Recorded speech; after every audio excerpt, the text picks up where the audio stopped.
The wind off the northern peaks had teeth. Mara Keene felt them every morning now, cutting through the gaps in the barn door where the wood had split last winter and never been replaced.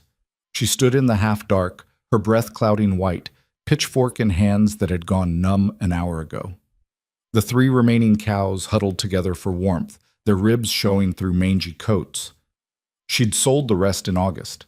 Had to. She drove the fork into the hay, what little remained, and scattered it across the stall floor. The cows barely moved. "Come on," she muttered. "Eat." They didn't. Outside, the sky was the color of old iron. It had been that way for days, snow coming. She could smell it on the wind, that particular cold that settled in your chest and didn't leave. Last year, the snow had started in October and hadn't stopped until March. This year felt worse somehow. Earlier. Meaner. Her husband used to say the land had moods. Her husband was dead. Mara finished with the feeding and walked back to the house, boots crunching over frost-hardened mud. The cabin looked smaller every time she saw it. Smaller and meaner, like it was shrinking in on itself. The roof sagged on the east side. 2 shutters hung crooked. The front step had cracked clean through, and she'd nearly broken her ankle on it last week. Inside wasn't much better. She lit the stove with hands that shook, cold or hunger, she couldn't tell anymore, and put on water for coffee. Real coffee was gone. This was some mixture of chicory and roasted grain that tasted like dirt, but it was hot, and that was enough. While the water boiled, she sat at the table and looked at the letter again. It had arrived 4 days ago, delivered by a man on a gray horse who wouldn't meet her eyes. She'd read it so many times the creases were starting to tear. Notice of outstanding debt. Failure to remit payment in full within 21 days will result in seizure of property and assets as outlined in Contract 4478-B dated March 14th. 21 days. 18 now. The amount was staggering, $4,000. More money than she'd ever seen in her life, more than the farm was worth probably. And it was tied to her husband, some deal he'd made 2 years ago, some loan or investment or scheme she'd never heard about. The contract had his signature, his name, all of it legal and binding. The debt collector's office was in a town 3 days' ride south. She'd written them twice, explaining that her husband was dead, that she had no knowledge of this debt, that she had nothing to pay with. They'd written back once. The contract remains valid regardless of the deceased status of the primary borrower. Payment is due in full. She folded the letter and set it beside the cold stove. The coffee began to bubble. She poured it into a chipped mug and wrapped her hands around it, letting the heat sink in. For a moment, she just sat there, staring at nothing. Thomas had been gone 8 months. He died in the February cold, out checking the fence line on the north pasture. Heart gave out. He was 43 years old. By the time she found him, the snow had already started to cover him, soft and white, like the land was trying to be gentle about it. She'd buried him herself. Took 2 days to dig the hole. No one had come to help. The nearest neighbor was 6 miles off, and they had their own troubles. This was the frontier, northern Wyoming territory, high country, the kind of place people came to disappear or die. Sometimes both. You didn't ask for help here. You didn't expect it. Mara had loved him once, she thought. In the beginning. But love was a luxury, and this life didn't allow for much of that. What they'd had was partnership, work, survival. And then he was gone, and she was alone, and survival got a lot harder. She drank the coffee slowly, making it last. Outside, the wind picked up. The horse appeared just after noon. Mara was out back trying to patch the chicken coop with scrap wood and bent nails when she heard it, the low snort, the creak of leather. She straightened, hammer in hand, and turned. A man sat astride a massive bay gelding at the edge of her property, watching her. He didn't move, didn't call out, just sat there, still as stone. Mara's grip tightened on the hammer. She knew who he was. Everyone did. Rowan Vance, the mountain rancher, the man who owned half the high country and wanted the other half. People talked about him the way they talked about bad weather, something dangerous and unavoidable, something you respected because you had no choice. He was huge. Even at a distance, she could see that. Broad-shouldered, heavy through the chest, with a face that looked like it had been carved with an axe and left unfinished. Dark hair, dark eyes, a jaw that could crack walnuts. He wore a long coat, black wool, and a hat pulled low against the wind. Mara walked toward him slowly, hammer still in hand. "Help you?" she called. He didn't answer right away, just looked at her. His eyes moved over the property, the sagging barn, the broken fence, the patched-together coop, and then came back to her face. "You're Mara Keene," he said finally. His voice was deep, rough-edged, not unkind but not warm either. "That's right." "Thomas Keene's widow." "That's right, too." He nodded slowly, like he was filing the information away. Then he dismounted, smooth, controlled, the kind of movement that came from a lifetime in the saddle, and walked toward her, leading the horse by the reins. Up close, he was even bigger, taller than Thomas had been, broader, harder. He looked like he'd been built for this place, for the cold and the wind and the violence of it. Mara stood her ground. "I heard about your husband," Rowan said. "Sorry for your loss." "Appreciate it." A pause. "I also heard about your debt." Her jaw tightened. "Word travels." "It does." He glanced at the cabin, then back at her. "You planning to pay it?" "Working on it." "How?" She didn't answer. Rowan studied her for a long moment, his expression unreadable. Then he said, "You've got 2 weeks left. Maybe less." "I can count." "Can you pay?" "That's my business." "It is," he agreed, "but it'll be the bank's business soon. And then it'll be mine." Her stomach dropped. "What?" "I've got an arrangement with the creditor's office," Rowan said evenly. "When properties go under, I get first option to buy. Your place included." Of course he did. Mara's hands started to shake, and she gripped the hammer tighter to hide it. "You came here to tell me that? To gloat?" "No." "Then why?" He looked at her for a long time. The wind pulled at his coat, and somewhere behind him his horse shifted and blew out a breath. "I came to make you an offer," Rowan said. They sat at her kitchen table. Mara hadn't invited him in, but he'd walked in anyway, and she was too tired to fight about it. She made more of the terrible coffee and set a cup in front of him. He drank it without comment. "Say what you came to say," Mara told him. Rowan wrapped his hands around the mug. They were scarred, calloused, the knuckles thick and crooked from old breaks. Working hands. "I need a wife," he said. Mara blinked. "What?" "A wife? Someone to run the house, manage the homestead. Someone strong enough to handle the work." She stared at him. "You're joking." "I don't joke." "You rode all the way out here to, what, propose?" "Yes." Her laugh came out sharp and bitter. "You don't even know me." "I know enough." He leaned back in the chair, which creaked under his weight. "You've kept this place running 8 months on your own. No help, no money, winter coming in hard.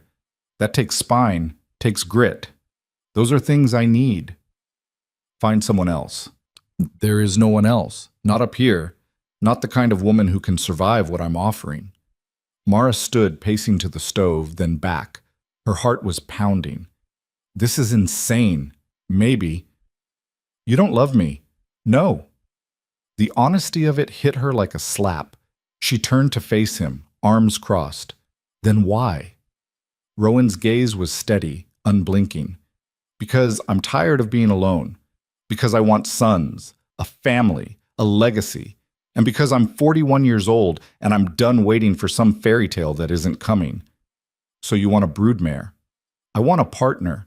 His voice didn't rise, but there was steel in it now. "Someone who'll stand beside me and build something. Someone who won't run when it gets hard. You think I'd ride out here and make this offer to just anyone?" "I think you're desperate." "I am," he said simply. "So are you." The words hung in the air between them. Mara's throat tightened. She wanted to argue, to throw him out, to tell him to go to hell. But she couldn't. Because he was right. She was desperate. 18 days left. No money, no options. Another winter alone would kill her. If the cold didn't, the hunger would. Or the loneliness. Or the sheer grinding weight of trying to survive in a place that wanted her dead. "What exactly are you offering?" she asked quietly.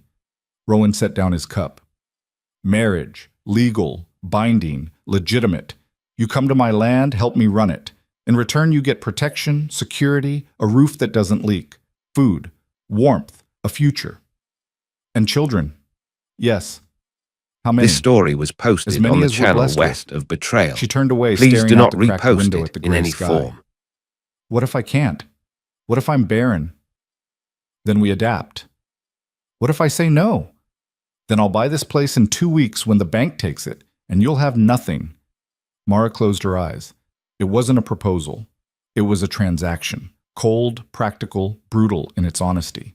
No romance, no illusions, no pretending this was anything other than what it was.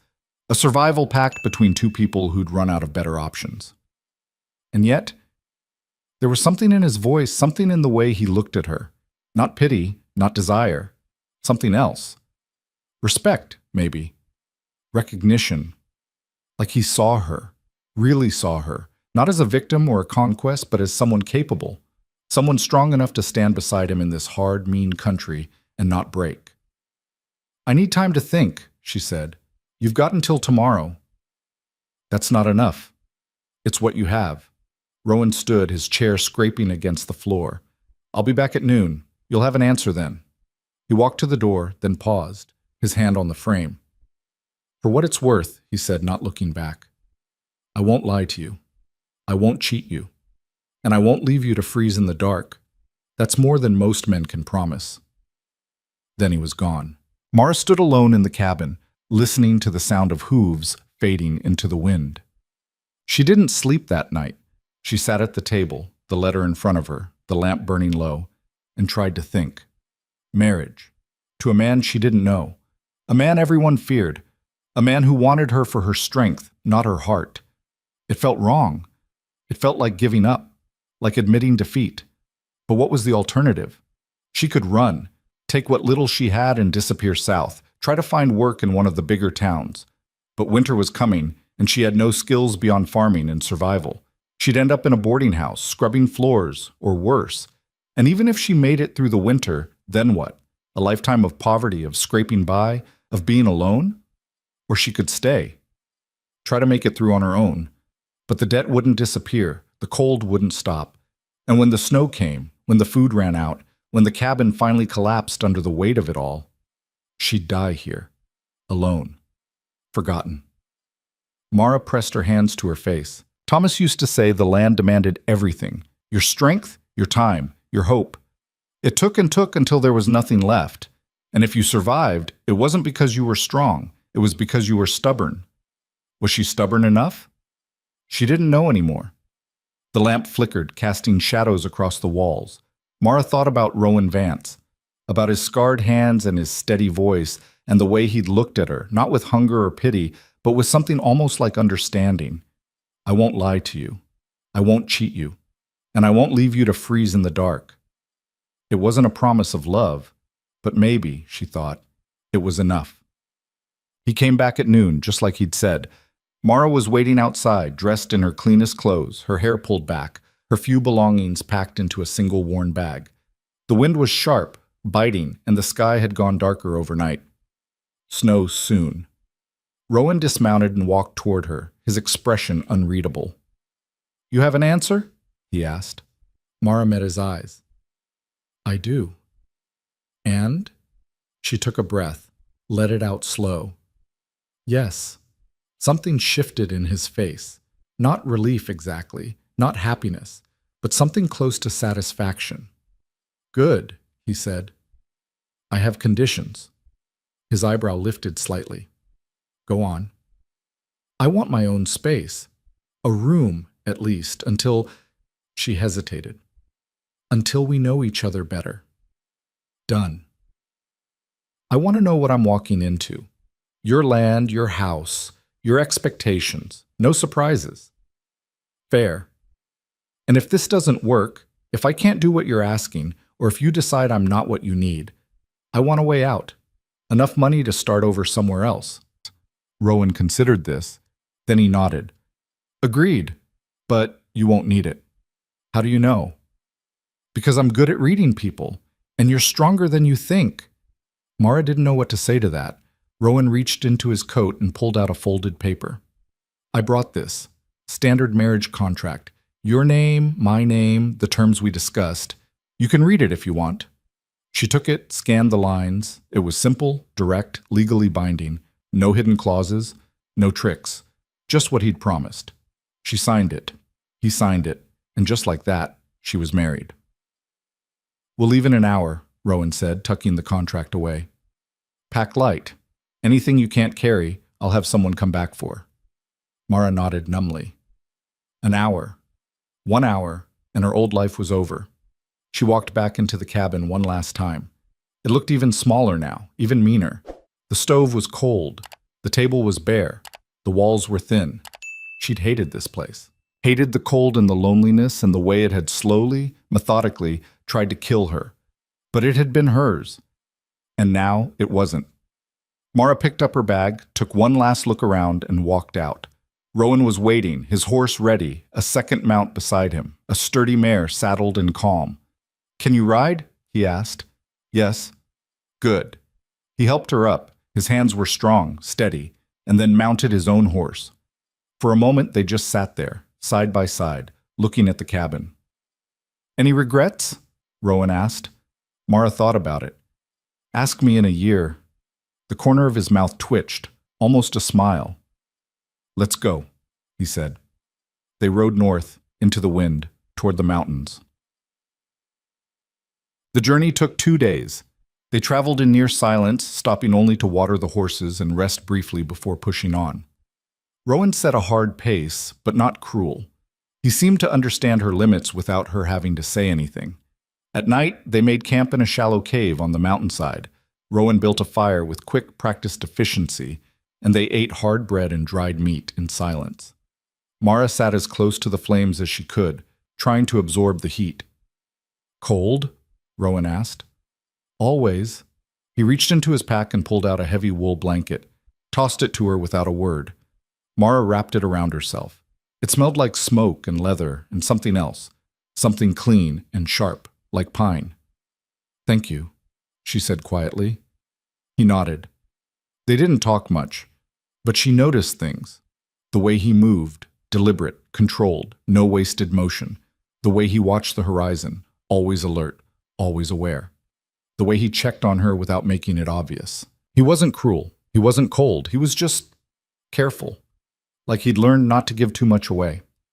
On the second day, the mountains closed in around them. The trees grew thicker, taller, and the air got thinner. Mara's lungs burned with every breath. And then, just as the sun started to dip, they crested a ridge. And she saw it. Rowan's land. It spread out below them like something from a dream. A wide valley, sheltered on 3 sides by towering peaks, with a river cutting through the center. Pastures, fenced and green despite the season. Barns, sturdy and well-built. And at the heart of it all, a house. Not a cabin. A house. 2 stories, stone and timber, with a wide porch and glass windows that caught the last of the sunlight. Mara stared. This is yours? She asked. Ours now, Rowan said. They rode down into the valley as the sky turned purple and the first stars appeared. Smoke rose from the chimney, lights glowed in the windows. Someone was home. Rowan dismounted at the porch and tied off his horse. Then he turned to her, offering his hand. Mara hesitated. This was it, the point of no return. She took his hand and climbed down. The front door opened and a woman stepped out, older, gray-haired, with sharp eyes and a sharper expression. About time, the woman said. Thought you'd frozen to death. Mara, Rowan said. This is Catherine. She runs the house. Catherine looked Mara up and down, her expression unreadable. Then she nodded once. You'll do. Come inside before you catch your death. Mara followed her in. The house was warm, blessedly, impossibly warm. A fire roared in the main room, and the smell of cooking food made her stomach clench with sudden, desperate hunger. Sit, Catherine ordered, pointing to a chair by the fire. I'll get you something to eat. Mara sat. Rowan stood by the door watching her. This is your home now, he said quietly. You're safe here. And for the first time in 8 months, maybe longer, Mara felt something inside her chest unclench. Not hope, not yet, but something close. The first week was strange. Mara had her own room, just This as story Rowan was had promised. posted on the It channel was west small of the but trail. clean, with a Please real do not bed and thick repost it quilts in any and a window form. that looked out over the valley. She slept for 14 hours straight the first night, and when she woke, she didn't know where she was. Catherine fed her. Hot stew, fresh bread, real coffee. Mara ate until she thought she'd be sick, and then ate a little more. "You're half starved," Catherine said bluntly. "How long were you living on scraps?" "Long enough." "Well, not anymore. You'll eat 3 meals a day here, and you'll eat all of it. Rowan doesn't need a wife who's going to keel over from hunger." Mara bristled. "I'm not weak." "Didn't say you were, but being strong doesn't mean being stupid. Eat." Rowan was gone most of the day, working the land with his crew, 3 men who lived in a bunkhouse on the far side of the property. Mara met them briefly: Jacob, young and eager, Sam, older and quiet, and Dean, who looked at her with open suspicion. She didn't care. She had work to do. Catherine put her to work immediately, mending clothes, organizing the pantry, helping with the cooking. It was hard work, but it was warm work, and there was enough of it to keep her mind from spinning. At night, Rowan came back. They ate dinner together at the long wooden table in the main room. He asked her questions: how she was settling in, if she needed anything, if Catherine was treating her well. "She's terrifying," Mara said. Rowan almost smiled. "She is, but she's loyal, and she'll teach you everything you need to know." "About what?" "Running this place. Managing the household. Being—" He paused. "Being my partner." The word hung between them. Mara looked down at her plate. "I don't know if I can be what you need." "You already are." She glanced up. "How?" "You're here. You didn't run. That's more than most people would do." Mara didn't know what to say to that. After dinner, Rowan disappeared into his study, a small room off the main hall, filled with ledgers and maps and papers. Mara could hear him working late into the night, the scratch of pen on paper, the occasional frustrated sigh. She wondered what he was thinking, if he regretted this. If she did, doubt. On the 8th day, it snowed. Mara woke to white everywhere, thick, heavy, relentless. It covered the valley, the mountains, the world. She stood at her window and watched it fall, and for the first time she didn't feel afraid. Because she was warm. Because she was fed. Because she wasn't alone. At breakfast, Rowan sat across from her, his expression thoughtful. "Storm's going to last a few days," he said. "We'll be snowed in. Is that a problem?" "No, we're prepared." He paused. "But it means we'll be spending more time together, just us." Mara's stomach flipped. "Oh. I thought we could use the time to talk, get to know each other." "We're married. Isn't it a little late for that?" "Better late than never." She couldn't argue with that. So they talked. Slowly at first, awkwardly, like two strangers learning a new language. But gradually things began to shift. Rowan told her about his life. How he'd come to this land 20 years ago with nothing but a horse and a dream. How he'd built everything from scratch, piece by piece, year by year. How he'd lost people along the way, partners who'd given up, friends who'd died, a brother who'd disappeared into the wilderness and never come back. "This place takes everything," he said quietly, "but it gives back too. If you're strong enough to hold on." Mara told him about Thomas, about the farm, the debt, the slow, grinding erosion of hope. "I didn't love him," she admitted. "Not at the end. Maybe not ever. But I respected him. And I thought we'd make it." "You did make it," Rowan said. "You're still here." "Barely. Barely is enough." She looked at him across the table, this huge, scarred man who'd somehow become her husband, and felt something shift inside her. Not love. Not yet. But something. The snow kept falling. Days blurred together. Warm fires, hot meals, quiet conversations. Mara learned the rhythms of the house, the shape of Rowan's routines.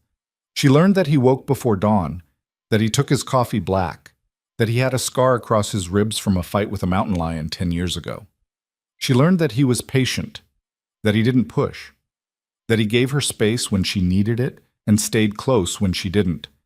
And slowly, carefully, she began to trust him. One night after dinner, Rowan asked her to sit with him by the fire. "There's something I need to tell you," he said. Mara's stomach tightened. "What?" "The debt. Your husband's debt." Her hands went cold. "What about it?" "I paid it off." She stared at him. "You… what?" "The day we got married, I sent a letter to the creditor's office with the full amount.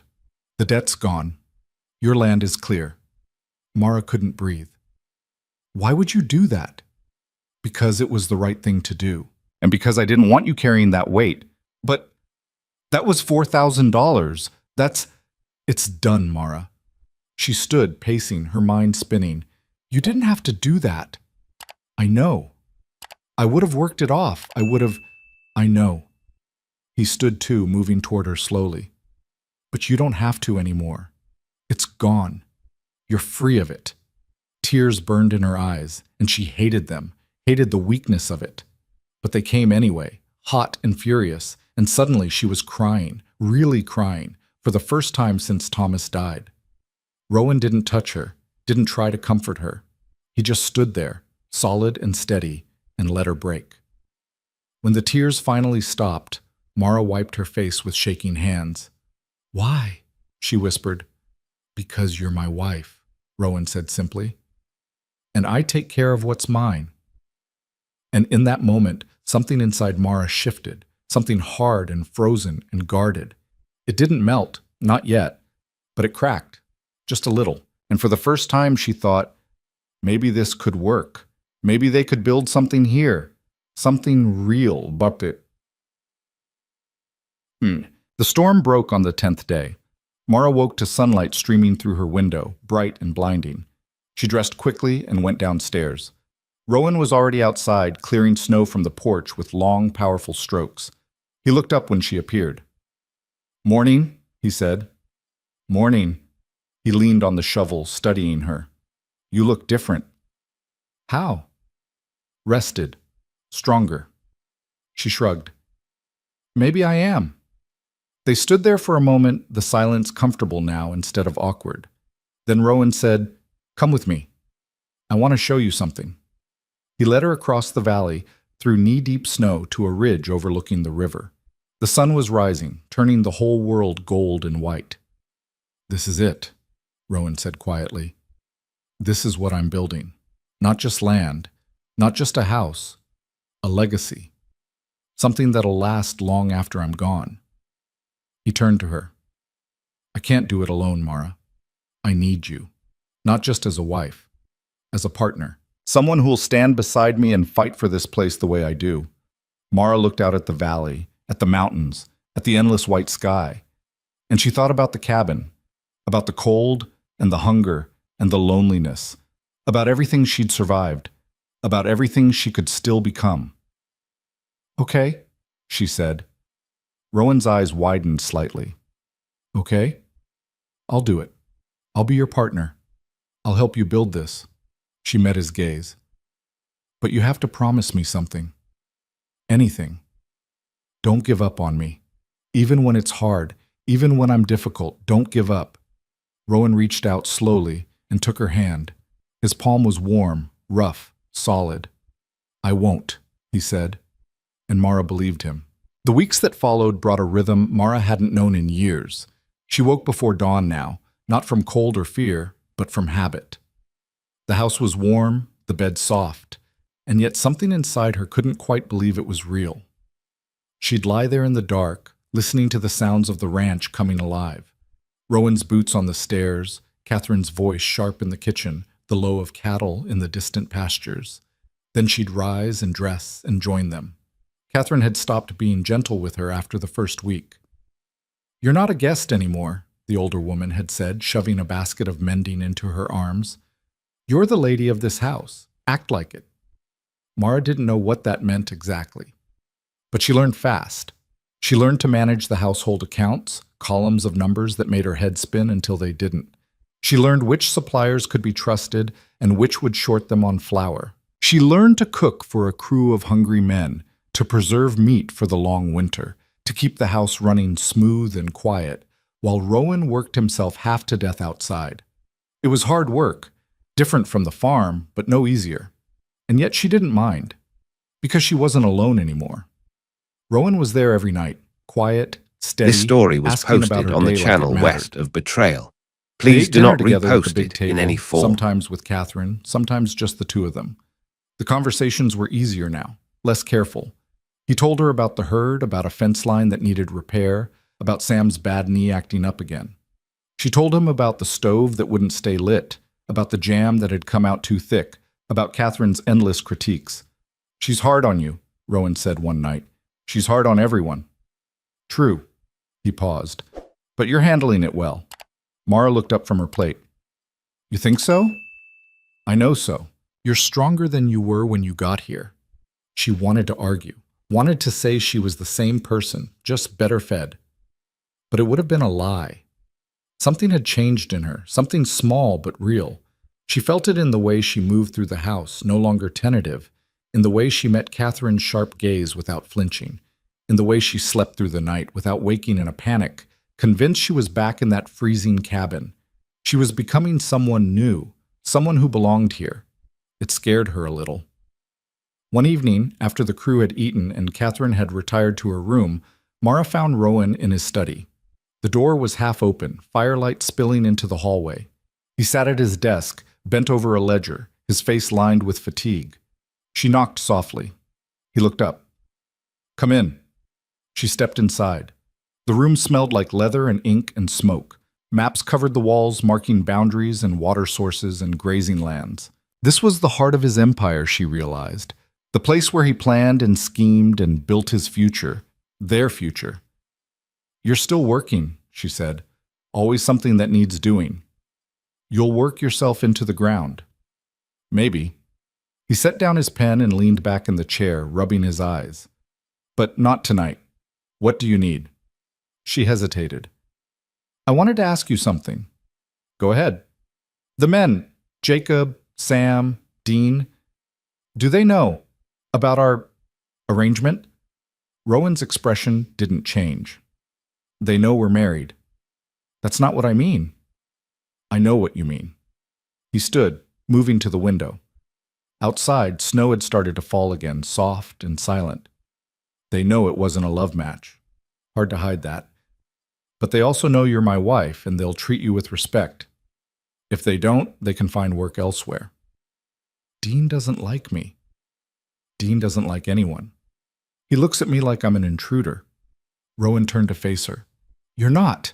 This is your home, and anyone who has a problem with that can take it up with me." The certainty in his voice settled something in her chest. "Thank you," she said quietly. He studied her for a long moment. Then he said, "Come here." She crossed the room slowly. He reached out and took her hand, the first time he'd touched her since that morning on the ridge. His palm was warm and rough, and she could feel the calluses, the old scars. "I meant what I said that day," Rowan told her. "You're my partner, not my servant, not some woman I bought to warm my bed. My partner. That means something to me." Mara's throat tightened. "What does it mean?" "It means I trust you. It means I'm building this with you, not just for you. And it means when the hard times come, and they will, we face them together." She looked down at their joined hands. His was so much larger than hers, scarred and strong. A working hand. A hand that had built all of this from nothing. "I don't know if I'm ready for that," she admitted. "You don't have to be. Not yet." He squeezed her fingers gently. "But you will be?" She wanted to believe him. She was starting to. Winter deepened. The valley became a world of white and gray, beautiful and brutal in equal measure. The cattle huddled in the lower pastures, the river froze solid, and the wind screamed down from the peaks like something alive. Mara had thought she knew cold, but this was different. This was the kind of cold that could kill you in minutes if you weren't careful, the kind that turned your breath to ice and made your bones ache. Rowan and his crew worked through it, checking fences, breaking ice on water troughs, hauling feed to animals that couldn't forage anymore. They came in every night exhausted, half frozen, barely able to speak. Mara made sure there was food waiting, hot stew, fresh bread, coffee strong enough to strip paint. Catherine worked beside her without complaint, and together they kept the house running. "You're getting good at this," Catherine said one afternoon, watching Mara knead dough with practiced efficiency. "At what?" Being a rancher's wife. Mara paused. I'm just doing what needs doing. That's all it is. That's all any of us do. Catherine's expression softened slightly. But you're doing it well. Rowan's lucky to have you. The praise caught her off guard. Catherine wasn't one for compliments. He paid off my debt, Mara said suddenly. Did you know that? I did. Why would he do that? Catherine looked at her like she'd asked why the sky was blue. Because he's a good man. And because he wanted you to start fresh. No ghosts. No chains. I didn't ask him to. That's why he did it. Mara returned to kneading, her hands working the dough harder than necessary. I don't know how to repay that. You already are. Every day you're here, every meal you make, every morning you wake up and choose to stay. That's how you repay it. It doesn't feel like enough. Catherine's hand landed on hers, stopping the motion. Then stop trying to measure it. Marriage isn't a ledger, girl. It's not about keeping score. It's about showing up. Mara met her eyes. Is that what you did? Show up? Every damn day for 40 years. Catherine's voice went rough. Lost my husband 10 years back. Heart attack. Gone before he hit the ground. And you know what I regretted most?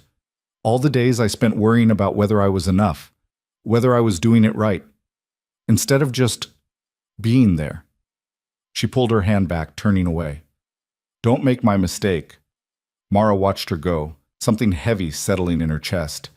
That night, when Rowan came in from the cold, his face red and raw from the wind, Mara met him at the door with a blanket and hot coffee. You didn't have to wait up, he said. I know. He looked at her, something unreadable in his dark eyes. Then he took the coffee and the blanket and sat by the fire, and she sat beside him. They didn't talk. They didn't need to. It was enough just to be there. The first real test came in February. Mara woke one morning to chaos. Shouting outside, boots pounding on the porch, Catherine's voice sharp with alarm. She threw on a robe and ran downstairs. Rowan stood in the main room, dressed and armed, his face grim. Jacob and Sam were with him, both looking shaken. What happened? Mara demanded. Wolves, Rowan said shortly. Got into the north pasture last night, killed 3 calves. Her stomach dropped. 3? Could have been worse. Dean scared them off before they could do more damage. Is he hurt? Scratched up, but he'll live. Rowan checked his rifle, his movements sharp and controlled. We're going out to track them. Make sure they don't come back. Fear spiked through her. It's dangerous. It's necessary. For Rowan, he looked at her and his expression softened just slightly. I'll be careful. Catherine will stay with you. Keep the fires burning and the doors locked. We'll be back by nightfall. And if you're not, we will be. He started toward the door, then paused, turned back, crossed to her in 3 long strides and cupped her face in his rough hands. I'll come back, he said quietly. I promise. Then he kissed her forehead, brief, warm, solid, and was gone. Mara stood frozen in the middle of the room, her heart pounding. Catherine appeared at her elbow. Come on, standing there won't help. We've got work to do. The day crawled by. Mara tried to focus on chores, mending, cooking, organizing the pantry, but her mind kept drifting to Rowan and his men, out in the frozen wilderness, hunting wolves. Wolves that had already killed. Wolves that could kill again. Stop it, Catherine said sharply around midday. You're going to worry yourself sick. I can't help it. Yes, you can. Worrying doesn't change anything. It just makes you useless when the real crisis comes. Mara wanted to argue, but Catherine was right. So she forced herself to focus, to move, to work. And slowly, the fear receded to a dull ache. They returned at dusk. Mara heard the horses first, then voices. She ran to the door and threw it open. Rowan dismounted, his face drawn with exhaustion. Blood streaked his coat, not his own, she saw with relief. The others looked equally worn. Did you find them? She asked. We did. His voice was flat. Killed 2, the rest scattered. Will they come back? Not for a while. He walked past her into the house, moving like every step hurt. Mara followed, watching as he stripped off his coat and collapsed into a chair by the fire. Are you hurt? She asked. No. You're bleeding. Wolf blood, not mine. She knelt in front of him, This checking story was anyway. posted on the His hands channel were west scratched, of his Betrayal. knuckles raw, Please do but not nothing repost serious. it in any You form. should clean up, she said. In a minute. Rowan, Mara. He looked at her, and his eyes were hollow. Just give me a minute. She understood then. It wasn't the fight that had exhausted him. It was the weight of it, the responsibility, the knowledge that if he hadn't acted, if he'd been slower or less careful, people could have died. His people, his herd, his wife. Mara reached out and took his hand. He stared at their joined fingers like he'd forgotten what touch felt like. Thank you, she said quietly, for keeping us safe. Something cracked in his expression. He pulled her forward, wrapping his arms around her, and buried his face in her shoulder. Mara froze. Then slowly, she lifted her arms and held him back. He didn't cry, didn't speak, just held on, like she was the only solid thing in the world. And for the first time, Mara realized something. He needed her, not just for work, not just for partnership. He needed her the same way she needed him, to not be alone. They stayed like that for a long time, the fire crackling, the house quiet around them. When Rowan finally pulled back, his eyes were clearer. I'm sorry, he said. For what? For... He gestured vaguely. That. Don't be. He studied her face. You're not what I expected. What did you expect? Someone harder. Someone who'd keep more distance. Mara smiled faintly. Disappointed? No. His hand came up, brushing a strand of hair from her face. The opposite. Her breath caught. For a moment, they just looked at each other. The space between them felt charged, electric. Then Rowan stood, breaking the spell. I should clean up, he said. Yes, you should. He left the room, and Mara sat back on her heels, her heart racing. Something had shifted tonight, something fundamental, and she wasn't sure if she was ready for it. Spring came slowly to the high country. The snow melted in patches, revealing brown grass and muddy earth. The river thawed, roaring with runoff. Calves were born, wobbly and wet, and the crew worked around the clock to keep them alive. Mara worked too. She helped with the birthing, holding lanterns and fetching supplies while Rowan and Sam pulled breech calves and doctored sick ones. It was bloody, exhausting work, and she loved it. Because it was real. Because it mattered. Because she was part of something bigger than herself. One morning in early March, she woke to find Rowan standing at her bedroom door. Get dressed, he said. I want to show you something. She followed him outside, still half asleep, into the pale dawn light. He led her to the south pasture where the first wildflowers were starting to bloom, tiny purple things, delicate and brave, pushing up through the last of the snow. This is my favorite time of year, Rowan said quietly, when everything comes back to life. Mara knelt, touching one of the flowers. It's beautiful. It is. He paused. I wanted you to see it, to know that winter doesn't last forever here, that there's hope, even when it doesn't feel like it. She looked up at him, this huge man who'd saved her life without asking for anything in return, and felt something crack open inside her chest. Rowan, she said. Yeah? I think I'm happy. His expression softened. Good. I didn't think I'd ever feel that again. Neither did I. He held out his hand. Come on. I've got something else to show you. He took her to the ridge where they'd stood that first morning. But now, instead of snow and cold, there was green, grass, trees, the river sparkling in the sunlight. This is what I'm fighting for, Rowan said. This. All of it. A place where life can thrive, where people can build something that lasts. Mara stood beside him, looking out at the valley. Their valley now. I want to help you, she said. Not just with the house, with all of it. The ranch, the herd, the plans. I want to be part of it. Well, Rowan turned to her. You already are. No, I mean really part of it. Not just your wife, your partner. Mara, I'm serious. I'm not afraid of the work. I'm not afraid of the risk. I want to build this with you. He searched her face.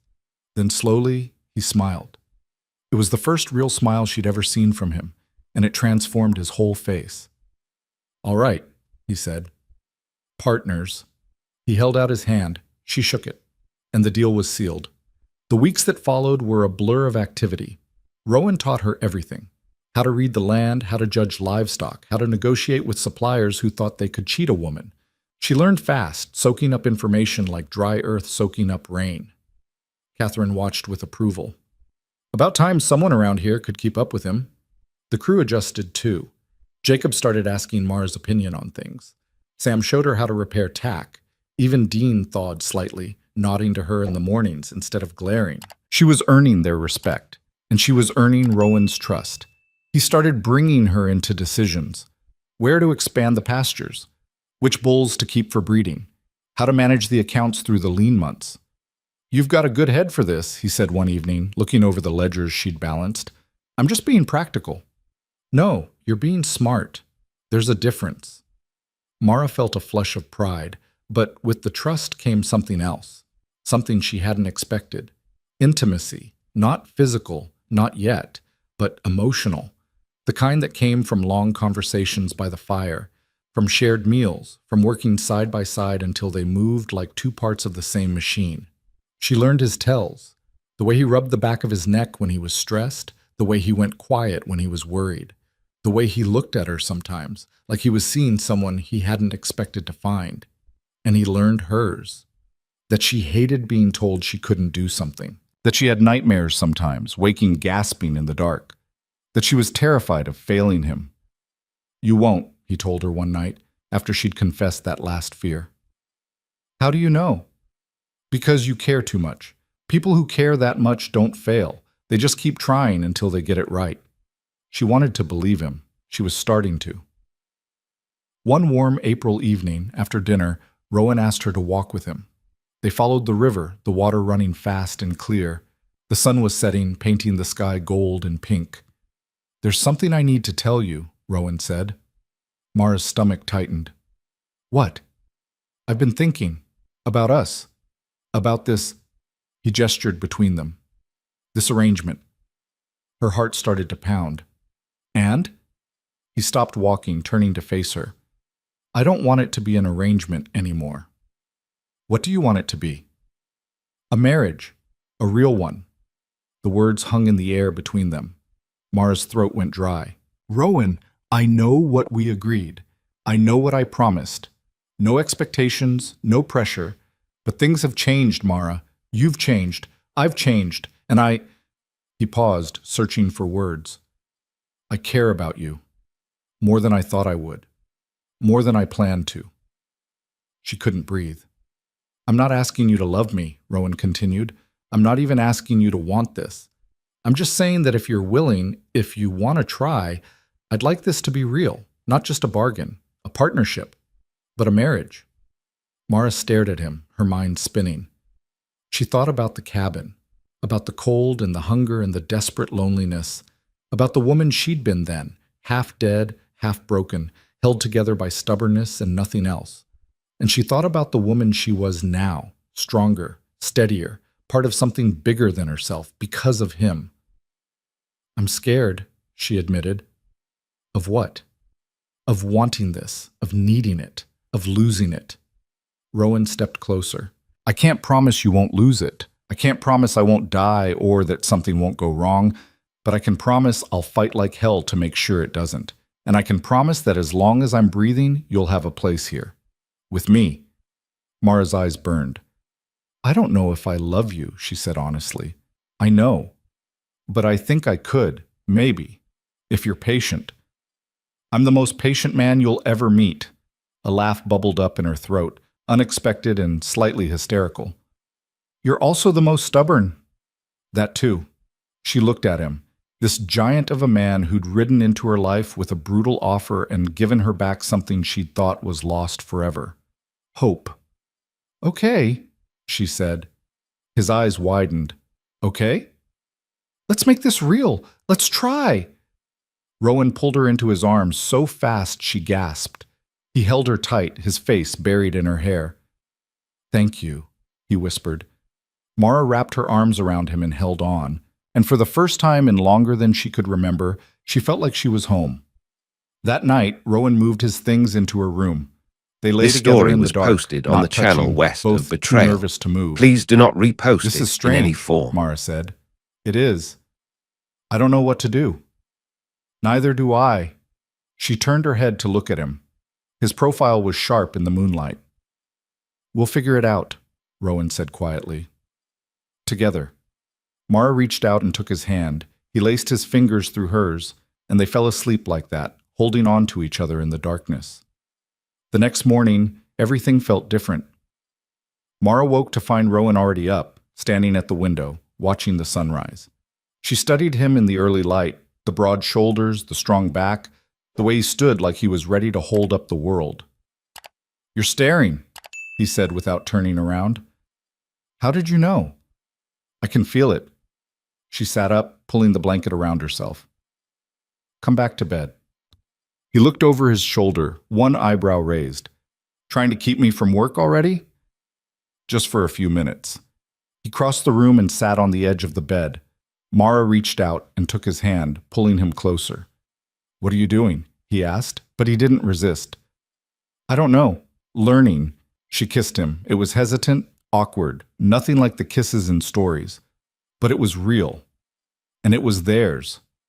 When she pulled back, Rowan was staring at her with an expression she couldn't quite read. What? She asked. He shook his head. I didn't think this was possible. What? Happiness. Mara's chest tightened. She leaned forward and rested her forehead against his. Me neither, she whispered. They stayed like that, breathing together, until the sun was fully up and Catherine's voice echoed through the house, calling them to breakfast. Then they rose, dressed, and went downstairs hand in hand. And Mara thought, maybe this was what it meant to be partners. Maybe this was what it meant to build something real. Maybe, just maybe, they were going to be okay. The letter arrived on a Tuesday in late May, when the world was finally green and the last threat of frost had passed. Mara saw the rider coming from a mile off, a lone figure on a dark horse, moving with purpose up the valley road. Something in her stomach twisted. Nobody rode out here unless they had business, and business in this country was rarely good. She was hanging laundry when he reached the house. A thin man in a gray suit, out of place in the wilderness, with sharp eyes and a briefcase strapped to his saddle. Mrs. Vance? He called out. Mara set down the basket. That's right. I have a delivery for you. Legal documentation. Requires a signature. Her hands went cold. What kind of documentation? I'm just the courier, ma'am. You'll need to read it yourself. He handed her a thick envelope sealed with red wax. Mara signed for it with fingers that had started to shake, though she couldn't say why. The man tipped his hat and rode off without another word, leaving her standing in the yard with the envelope clutched against her chest. She should have opened it right there, should have torn into it and faced whatever was inside. Instead, she carried it into the house and set it on the kitchen table, staring at it like it might bite. Catherine found her there 20 minutes later, still frozen. What's that? The older woman asked. Don't know. Legal papers. Well, open it. I'm scared to. Catherine's expression softened. Want me to do it? Mara shook her head. No, it's addressed to me. I should... She took a breath. I should handle it. She broke the seal and pulled out the papers inside. The first page was dense with legal language, the kind that made her head hurt just looking at it. But certain words jumped out at her, sharp and terrible. Outstanding debt, estate claim, seizure of assets. Thomas Keene. Her vision blurred. Mara? Catherine's voice came from far away. What is it? She couldn't speak, couldn't breathe. She just handed the papers over and waited while Catherine read them, her own heart hammering so hard it hurt. Catherine's face went white, then red, then white again. Those bastards, she whispered. What does it mean? Mara managed to get out. It means your husband's debt wasn't settled. It means whoever held that contract sold it to someone else. And now they're coming for payment, with interest. But Rowan paid it off. He told me he paid off the original debt. This is something else. A secondary claim. Something tied to collateral. Mara's legs gave out. She sat down hard in the nearest chair. The amount listed on the papers was staggering, $8,000, twice what the original debt had been. And it wasn't just asking for money, it was claiming ownership of property, specifically the land that had been hers and Thomas's, the land that was now part of Rowan's estate, their estate. This can't be legal, Mara said. It can't be. Legal doesn't matter if they've got the papers to back it up, and it looks like they do. Catherine shuffled through the documents, her mouth pressed into a thin line. There's a court date, 3 weeks from now, in Cheyenne. 3 weeks? If you don't appear, they win by default. The claim stands, and they take everything. Mara felt like she was drowning, like the world had tilted sideways and she couldn't find her footing. Where's Rowan? She asked. North pasture, checking the new fence line with Jacob. Get him, please. Catherine didn't argue. She left at a near run, and Mara sat alone at the table, staring at the papers spread out in front of her. This was her fault. Her dead husband's ghost, reaching up from the grave to destroy everything she'd built. Everything Rowan had given her. She wanted to scream, wanted to tear the papers to pieces, wanted to run until her legs gave out and she collapsed somewhere far away where none of this could touch her. But she didn't. She just sat there waiting while her world fell apart around her. Rowan came through the door like a storm 10 minutes later, Catherine right behind him. His face was tight, his eyes dark with something Mara couldn't name. Show me, he said. She pushed the papers across the table. He read them in silence, his jaw working. When he finished, he set them down very carefully, like he was afraid he'd rip them apart if he wasn't gentle. When did this arrive? He asked. An hour ago. And you didn't know about this debt? No, I swear to you, Rowan, I had no idea. Thomas never said anything about a second contract, or collateral, or I believe you. His voice was flat, controlled. This isn't your fault. It is. It's all connected to me, to my past, to Mara. He looked at her, and his eyes were hard. This isn't your fault. Do you understand me? She wanted to argue, but something in his expression stopped her. What do we do? She asked instead. Rowan picked up the papers again, scanning them with the focus of a man looking for weaknesses. We fight it. We go to Cheyenne, we hire a lawyer, and we prove this claim is fraudulent. What if it's not? What if it's real? Then we pay it. $8,000. Rowan, we don't have that kind of money, not liquid. You'd have to sell. I know what I'd have to sell. The words landed like stones. Mara's chest tightened. The cattle, the breeding stock, everything you've built. If it comes to that, yes. No. She stood, her hands shaking. No, you can't. This is my mess, not yours. I'll figure something out. I'll go to Cheyenne alone. I'll talk to them. Rowan was around the table in 2 strides. He took her by the shoulders, not rough but firm, forcing her to look at him. We're married, he said. Your debts are my debts. Your fights are my fights. You're not doing this alone. But no buts. We're in this together. That's what partnership means. Mara's eyes burned. You're going to lose everything because of me. I'm not losing anything. I'm fighting for what's mine, for what's ours. His grip tightened slightly. Do you trust me? Yes. Then trust me to handle this. She wanted to. She wanted to believe that he could fix this, that they could fix this. But the numbers on those papers were so large, so impossible, and the deadline was so close. 3 weeks, 21 days to save everything they'd built. Catherine cleared her throat from the doorway. I'll start making arrangements. We'll need to travel to Cheyenne.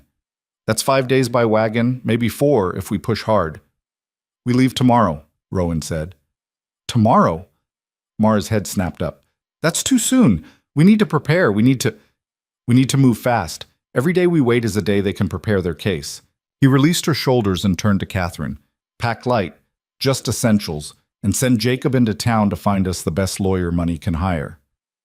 Already on it, Catherine said, and disappeared. Mara and Rowan stood facing each other in the sudden quiet. I'm scared, Mara admitted. So am I. The honesty of it shocked her. She'd never heard him admit fear before. What if we lose? She asked. Then we lose. but we go down fighting." He pulled her into his arms, and she let herself be held, trying to absorb some of his strength. He was solid, This steady, story was but she could posted feel on the tension channel in his West body, of Betrayal. the worry he was Please trying do to not hide. repost it in any "I'm form. sorry," she whispered against his chest. "Don't be. None of this is your fault." But it was, and they both knew it. They left at dawn the next morning. The wagon was packed with everything they'd need for the journey: food, blankets, legal documents, and enough cash to hire a lawyer and pay for lodgings in Cheyenne. Sam and Dean stayed behind to run the ranch. Catherine came with them, insisting she wouldn't let them face this alone. The trip was brutal. The roads were rough, still muddy from spring rains, and the wagon jolted over every rut and rock. Mara's body ached within hours, but she didn't complain.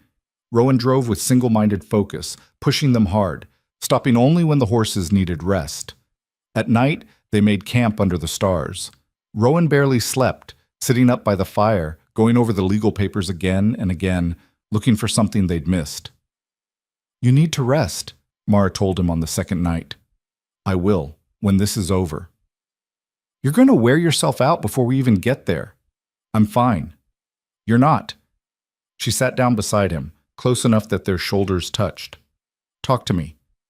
"What are you thinking?" He was quiet for a long moment. Then he said, "I'm thinking about what it would mean to lose this. The ranch, everything, the land, the herd, the house, all of it." His jaw tightened. "I built that place from nothing, Mara. 20 years of blood and sweat and breaking my back in the cold. It's the only thing I've ever done that mattered." "That's not true." "Isn't it? You saved me. You gave me a life when I had nothing. That matters." He looked at her, and something in his expression cracked. "And now I'm going to lose it all because I married you." The words hung in the air between them, sharp and terrible. Mara felt like she'd been slapped. "Is that what you think?" "No, I don't know. I'm just—" He rubbed his face with both hands. "I'm tired and scared and angry at your dead husband for creating this mess and at myself for not seeing it coming. You couldn't have known. I should have. I should have done more research, dug deeper, made sure everything was settled before I—" He stopped himself. "Before you married me," Mara finished quietly. Rowan closed his eyes. "I didn't mean it like that." "Didn't you?" "No." He turned to face her fully. "Mara, listen to me. I don't regret marrying you. I don't regret any of it. I'm scared of losing you, of losing everything we've built together. This isn't your fault, but it's happening anyway, and I don't know how to stop it." Her throat tightened. "What if we can't? What if the claim is legitimate and we lose everything?" "Then we start over." "With what? We'll have nothing." "We'll have each other." He took her hand, lacing their fingers together. "That's not nothing." Mara looked down at their joined hands. His was so much larger than hers, scarred and strong. "I don't know if that's enough," she whispered. "It has to be." They sat together in silence, watching the fire burn down to embers. They reached Cheyenne on the 5th day, exhausted and filthy and strung tight with tension. The city was bigger than Mara had expected. Buildings made of brick and stone, streets crowded with wagons and people, noise everywhere. It felt alien after months in the quiet valley. Rowan found them rooms at a boarding house near the courthouse. Then he went out immediately to find a lawyer, leaving Mara and Catherine to wash up and rest. Mara couldn't rest. She paced the small room, her mind spinning. In 3 days, they'd stand before a judge and find out whether they'd keep their home or lose everything. 3 days to prepare a defense against a claim they didn't fully understand. Catherine watched her from the bed. "Wearing a hole in the floor won't help." "I can't just sit here." "Then come sit with me." Mara stopped pacing and sat down beside the older woman, her hands twisting in her lap. "I ruined everything," she said. "You didn't." "I did. Rowan would be fine if he'd never met me. He'd still have his ranch, his peace, his loneliness," Catherine interrupted. "His empty house, his nights spent alone wondering if this was all there was." She put a hand on Mara's arm. "You gave him something he'd given up on. Don't you dare take that away from him by blaming yourself.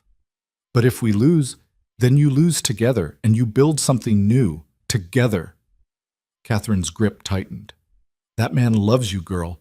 Maybe he hasn't said it yet, but I've seen the way he looks at you, like you hung the moon. You think he cares more about land than he does about you? Mara's eyes filled with tears. I don't know.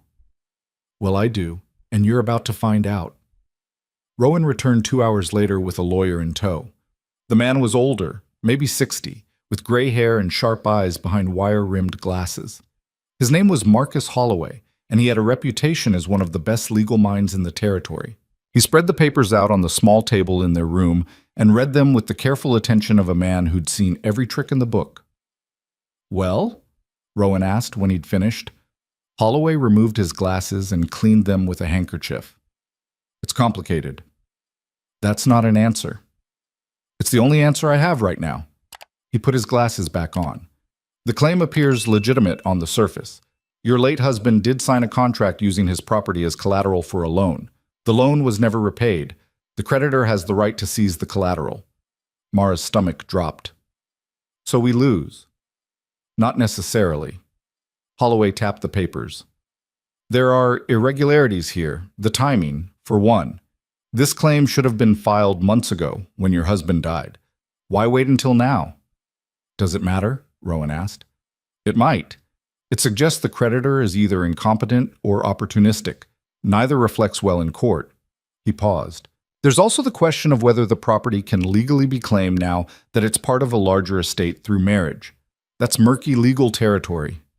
So what do we do? Mara asked. We challenge the claim on procedural grounds. We argue that the delay in filing invalidates the contract.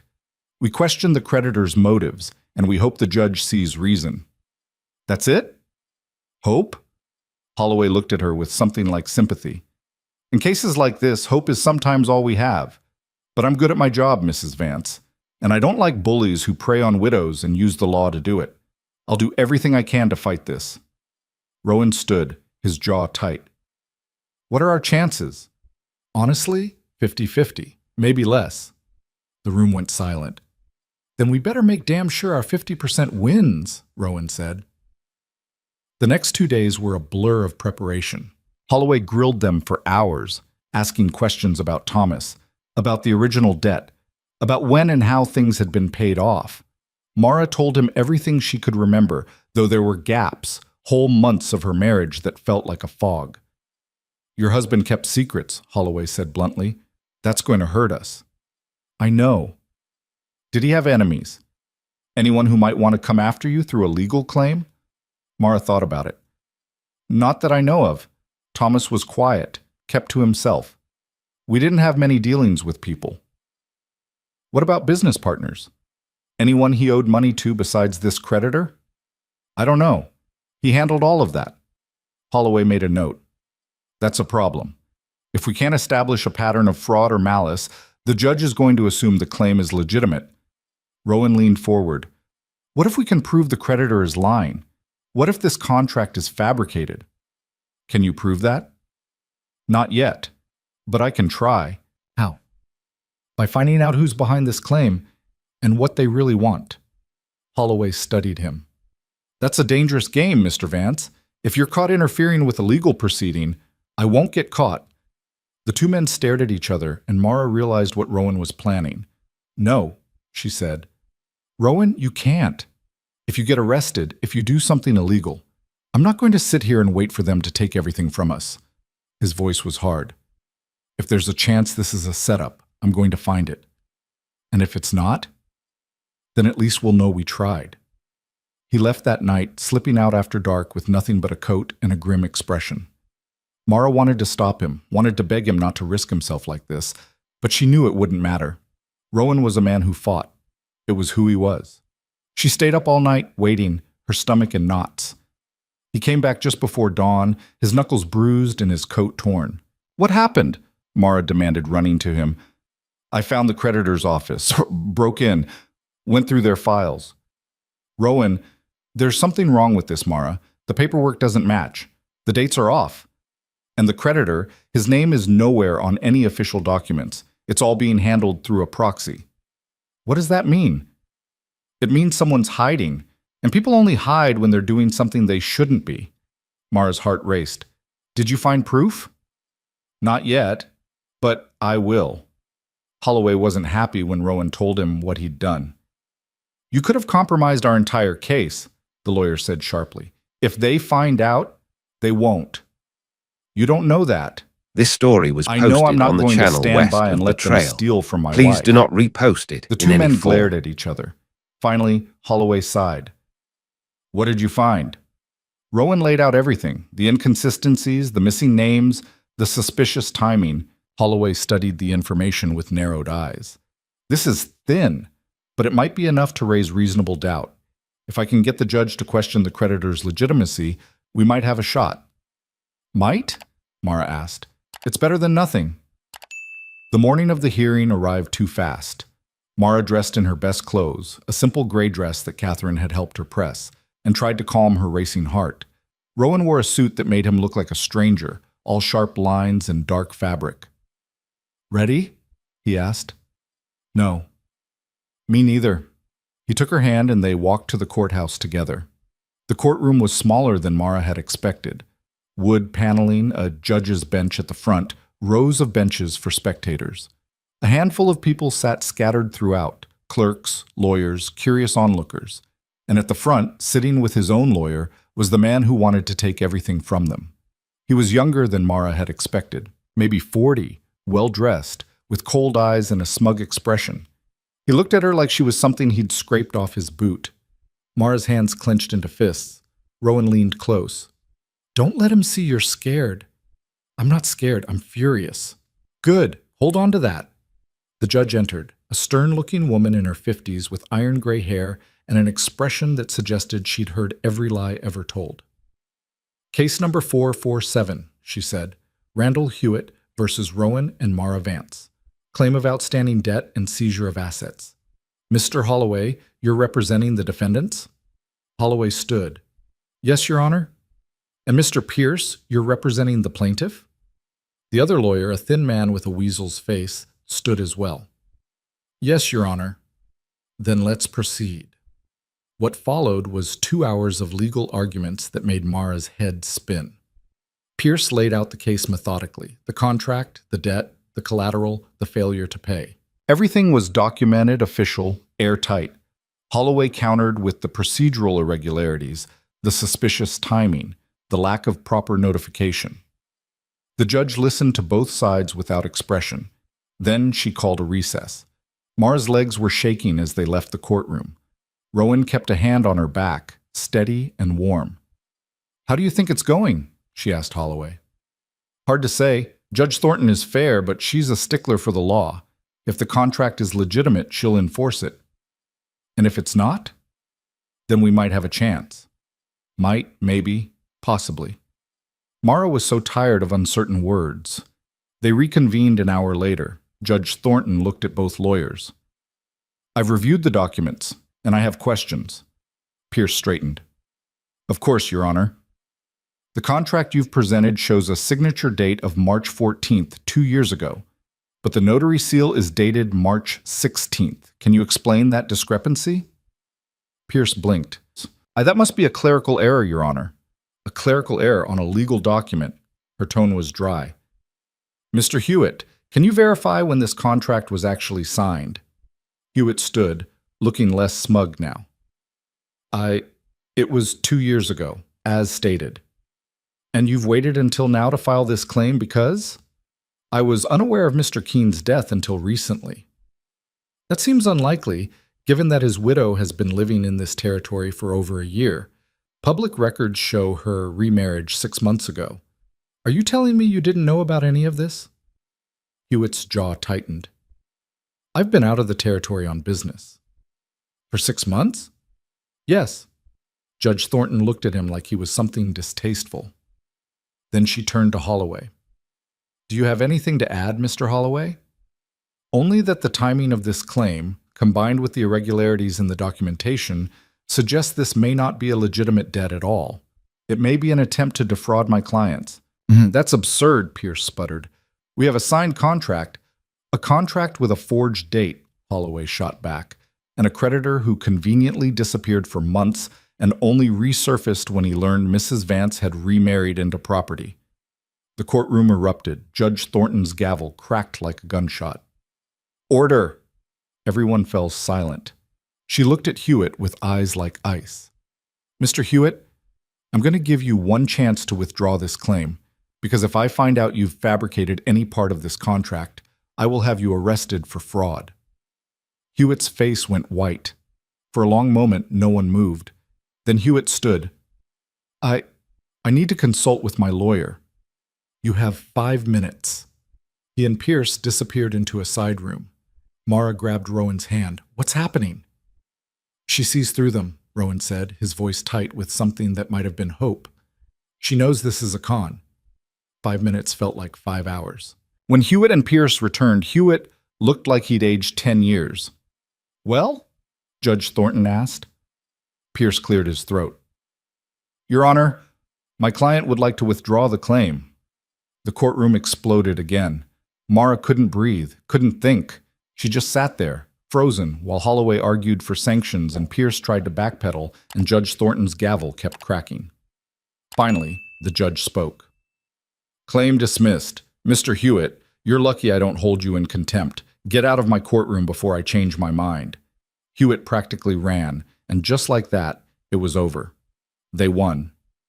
Mara turned to Rowan, and the look on his face, relief and exhaustion and something fierce, broke something open inside her. We won, she whispered. We won. And then she was in his arms, and he was holding her so tight she couldn't breathe, and she didn't care because they'd won. They'd actually won. Outside the courthouse, the afternoon sun was bright and warm. Mara stood on the steps, her legs still shaking, and tried to process what had just happened. How did you know? She asked Holloway. Know what? About the dates. The forgery. Holloway smiled slightly. I didn't, I guessed. But once I started poking holes, Hewitt panicked. Guilty men always do. Rowan shook his hand. Thank you for everything. Just doing my job. Holloway tipped his hat to Mara. You've got a good man there, Mrs. Vance. Don't let him go. I won't. Holloway left, and then it was just the three of them, Mara, Rowan, and Catherine. I need a drink, Catherine announced. Several drinks, and then I need to sleep for about 12 hours. Go ahead, Rowan said. We'll meet you back at the boarding house. Catherine gave them both a knowing look, then disappeared down the street. Mara and Rowan stood together in the fading light. I thought we'd lost, Mara said quietly. So did I. But we didn't. No, we didn't. He turned to face her. You know what this means? What? It's really over. Your past, Thomas's debts, all of it. It's done. Mara felt tears prick her eyes. I'm free. We're free. He pulled her close, and she buried her face in his chest, breathing in the smell of him, leather and smoke and something uniquely Rowan. I love you, she said. The words came out without thinking, without planning. They just were. Rowan went very still. Then he pulled back just enough to look at her face. Say that again, he said. I love you. This time it was deliberate, certain. I don't know when it happened. Maybe it's been growing this whole time. But I love you, Rowan, and I'm not afraid to say it anymore. His eyes were bright. I love you too. Have for a while now. Just didn't know how to tell you. You're telling me now. Yeah, I am. He kissed her then, right there on the courthouse steps, with the whole city watching, and Mara kissed him back. When they finally pulled apart, both breathing hard, Rowan rested his forehead against hers. Let's go home, he said. Yes, let's go home. They started walking, hand in hand, toward their future. The journey home took 6 days instead of 5. They didn't push the horses as hard this time. There was no urgency now, no deadline bearing down on them like a blade. Just the open road, the mountains rising in the distance, and the knowledge that they were going back to a life that was truly theirs. Mara sat beside Rowan on the wagon bench, her shoulder pressed against his. They talked more on this trip than they had in months, about everything and nothing, about childhood memories and half-forgotten dreams, about what they'd plant in the garden next spring, and whether they should expand the north pasture, normal things, future things, things that people in love talked about. Catherine dozed in the back of the wagon, wrapped in blankets, occasionally muttering in her sleep about incompetent judges and lying creditors. On the 4th night, they made camp beside a stream. The water ran clear and cold, and the stars overhead were so This bright story they was looked close posted enough on to the touch. channel west Rowan of built a Betrayal. fire while Mara Please laid do out not her bedrolls. repost it in any And for a form. while they just sat there, listening to the crackle of burning wood and the distant call of an owl. "I keep thinking about what you said," Rowan said finally. "On the courthouse steps." Mara looked at him. "Which part?" "The part where you said you loved me." She smiled. "Having second thoughts?" "No, just wondering when it happened. When you knew." She considered this. "I don't think there was one moment. It was more like layers. Each time you showed me who you were, another layer settled. Until one day I looked at you and realized I couldn't imagine being anywhere else."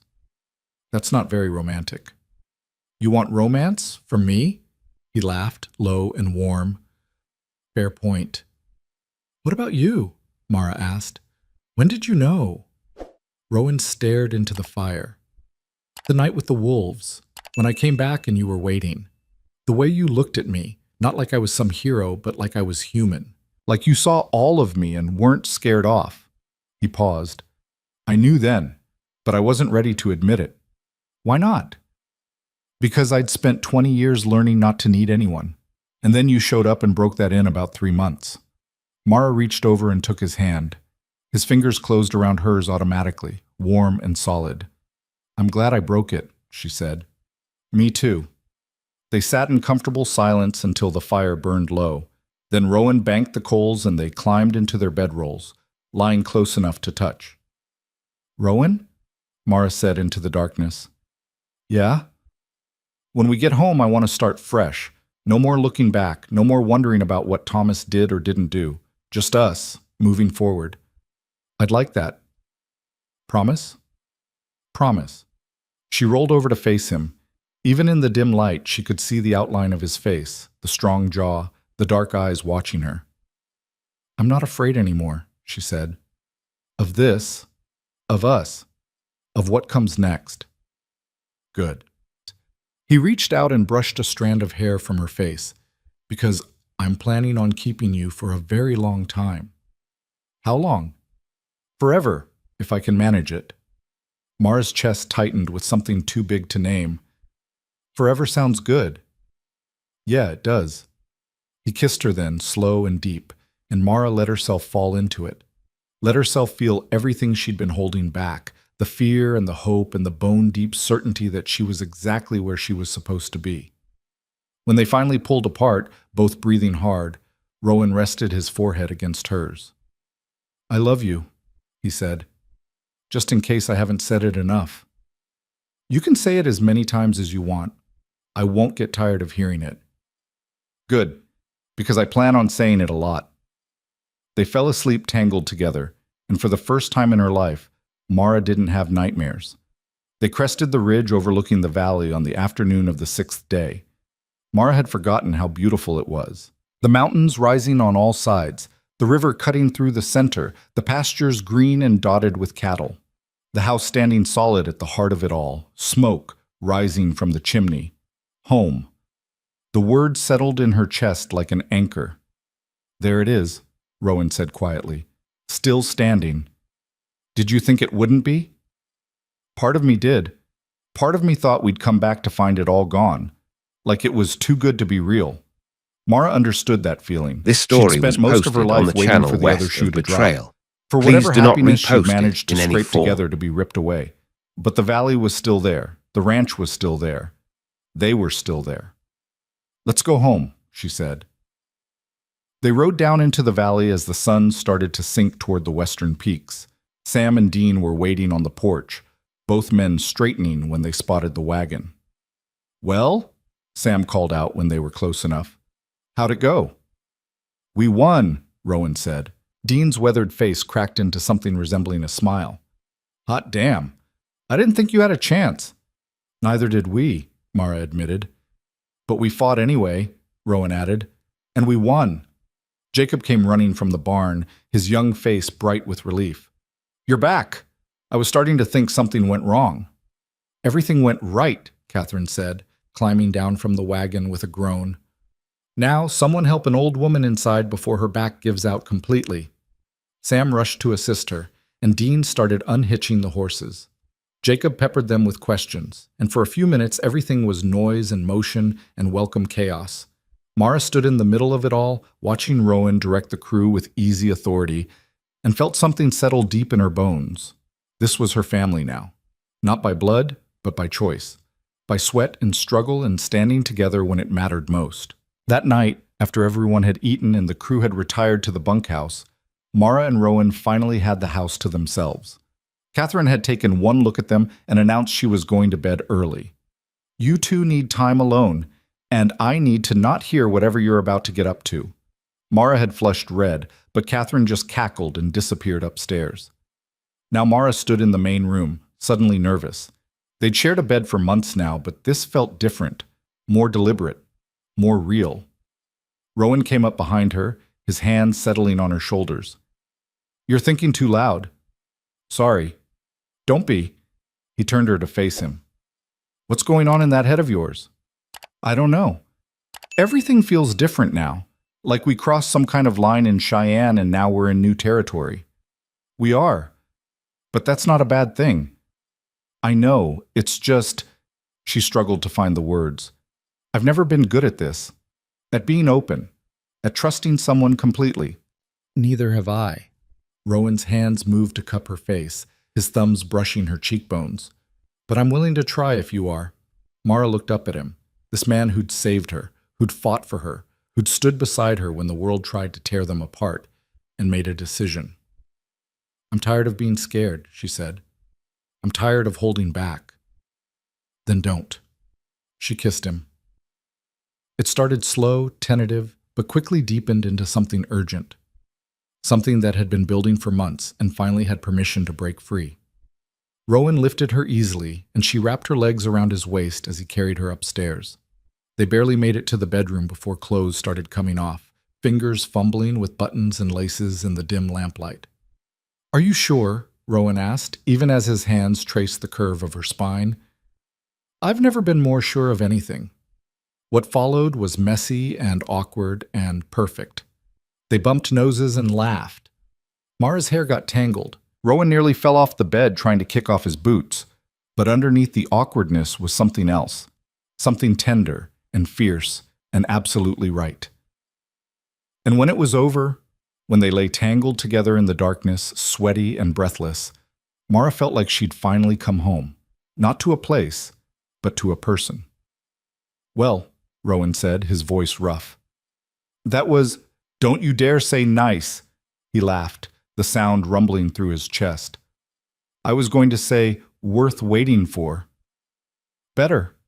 She pillowed her head on his shoulder, one hand resting over his heart. She could feel it beating, strong and steady. "I want this to work," she said quietly. "Not just the marriage. All of it. The ranch, the life we're building, I want it to last." "It will." "How do you know?" "Because we're both too stubborn to let it fail." Mara smiled against his skin. "True." They drifted in comfortable silence for a while. Then Rowan said, "I want to tell you something." "Okay." "When I came to your cabin that day, when I made you that offer, I told myself it was practical. A business arrangement, nothing more." "I know." "But that was a lie." His arm tightened around her. "I'd been watching you for months before that. Heard about Thomas dying, heard about you trying to survive alone, and something about you, stuck with me. The idea of this woman fighting so damn hard to stay alive when the world wanted her dead. I admired that, respected it. And when I heard about the debt, I didn't ride out there just to make an offer. I rode out there because I couldn't stand the thought of you losing everything." Mara lifted her head to look at him. "Why didn't you tell me?" "Because it would have sounded crazy.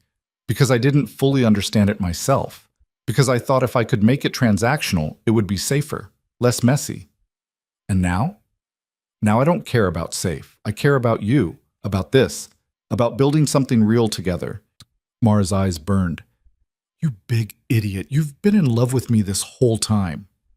"Probably. And you made me think it was just business. In my defense, I didn't know what else to do. I've never been This good at story was feelings." posted on the She channel kissed west him of hard Betrayal. and fast. Please do not We're both repost idiots. it in any form. "Agreed." They fell asleep like that, wrapped around each other, and Mara didn't wake once the entire night. The next few weeks passed in a blur of work and normalcy. The ranch needed attention after their absence, fences to repair, cattle to check, a roof leak that Dean had been complaining about. Mara threw herself into it all, working alongside Rowan from dawn to dusk. But there was a lightness to it now, a sense of permanence. They weren't just surviving anymore. They were building, planning, dreaming about the future. One evening in early June, Rowan came in from the fields with a strange expression on his face. "What?" Mara asked, looking up from the accounts she'd been balancing. "I got a letter from Holloway." Her stomach tightened. "What does it say?" He tracked down Hewitt. Turns out the whole scheme was bigger than we thought. Hewitt had been targeting widows across the territory, finding dead men's debts, fabricating claims, extorting settlements. We weren't the first, just the first who fought back. Mara set down her pen. "How many others?" "At least a dozen. Maybe more." Rowan's jaw tightened. "Holloway's building a case. He thinks Hewitt will go to prison." "Good. He deserves it." "He does. But that's not why I'm telling you this." Rowan sat down across from her. "Some of those women, they lost everything. Their homes, their land, their futures, because they didn't have anyone to fight for them." Mara saw where this was going. "What are you thinking?" "I'm thinking we could help them. Not all of them, but some. We've got land, resources. We could offer work or loans or, I don't know, something." Her chest tightened with affection. "You want to save them?" "I want to give them a chance, the way someone gave you a chance. You gave me a chance. And look how that turned out." He reached across the table and took her hand. "What do you think?" Mara thought about the woman she'd been a year ago, desperate, alone, one bad break away from dying in the cold. If Rowan hadn't shown up, if he hadn't offered her a lifeline. "I think it's a good idea," she said. "I think we should do it." "Yeah? Yeah, but I have one condition." "What's that?" "I want to be part of it, not just you making decisions and me going along with them. I want us to do this together, as partners." Rowan smiled. "Deal." They shook on it, and Mara felt another piece of her old life fall away. The part that had been passive, reactive, always waiting for someone else to make the hard choices. She wasn't that woman anymore. She was Mara Vance, rancher's wife, partner, fighter. And she liked who she was becoming. By July, they'd brought 3 women onto the ranch. The first was Sarah, a widow in her 30s with 2 young children. Her husband had died in a mining accident, and Hewitt had claimed her property before she'd even finished grieving. Rowan offered her a job managing the household accounts and a cabin on the far side of the property for her family. The second was Elena, an older woman whose husband had been killed by raiders. She was tough as nails and knew more about cattle than anyone Mara had ever met. She became an invaluable addition to the crew. The third was Anna, barely 20, whose husband had died of fever. She was quiet, skittish, clearly traumatized by everything she'd lost. Catherine took her under her wing, teaching her to cook and sew and slowly coaxing her back to life. Watching them settle in, watching them find their footing again, Mara felt something shift inside her. This was what strength looked like. Not just surviving, but helping others survive. Building something bigger This story than was yourself. posted on the channel west of "You're good Betrayal. at this," Rowan Please said do not one evening, repost it in watching any Mara form. help Sarah settle her children into their new home. "At what?" "Leading, caring for people, making them feel safe." Mara shrugged. "I know what it's like to be them. That helps." "It's more than that. You've got a gift for this." She looked at him, surprised. "You really think so?" "I know so. These women trust you. They listen to you. That matters. They trust you too. Because I'm big and can fix things. They trust you because you understand what they've been through. That's more valuable." Mara didn't know what to say to that. She just reached out and squeezed his hand. "We make a good team," she said. "The best." But not everything was smooth. In August, a dispute broke out between Dean and one of the new hands they'd hired to help with the expanded operation. It started over something small, a disagreement about the best way to repair a fence, but escalated quickly. Mara was in the barn when she heard shouting. She ran outside to find Dean and the new hand, a man named Tucker, face to face, both red with anger. What's going on? She demanded. This idiot doesn't know the first thing about ranching, Dean spat. But he thinks he can tell me how to do my job. I was just suggesting a better way, Tucker shot back. But he's too stubborn to listen. Better? You've been here 3 weeks. I've been doing this for 15 years. That doesn't mean you can't learn something new. Dean took a step forward, and Mara saw his fist clench. Enough, she said sharply. Both men turned to look at her. Dean, go cool off. Tucker, you're with me. Dean looked like he wanted to argue, but something in Mara's expression stopped him. He stormed off toward the bunkhouse, muttering under his breath. Tucker started to speak, but Mara held up a hand. Not here. Come on. She led him to the house and sat him down at the kitchen table. Catherine was there, rolling out dough, but she didn't say anything. Here's the thing, Mara said. Dean's not wrong. He's been here longer. He knows this land better, and he's earned the right to be stubborn about how things are done. Tucker's jaw tightened. So I'm supposed to just shut up? No, you're supposed to pick your battles. You've got good ideas. I've seen your work. But you can't come in here acting like you know better than everyone else. That's how you lose respect. I wasn't... Yes, you were. Maybe not on purpose, but you were. Mara leaned forward. If you want to be part of this crew, you need to understand something. We're not just employees here. We're family.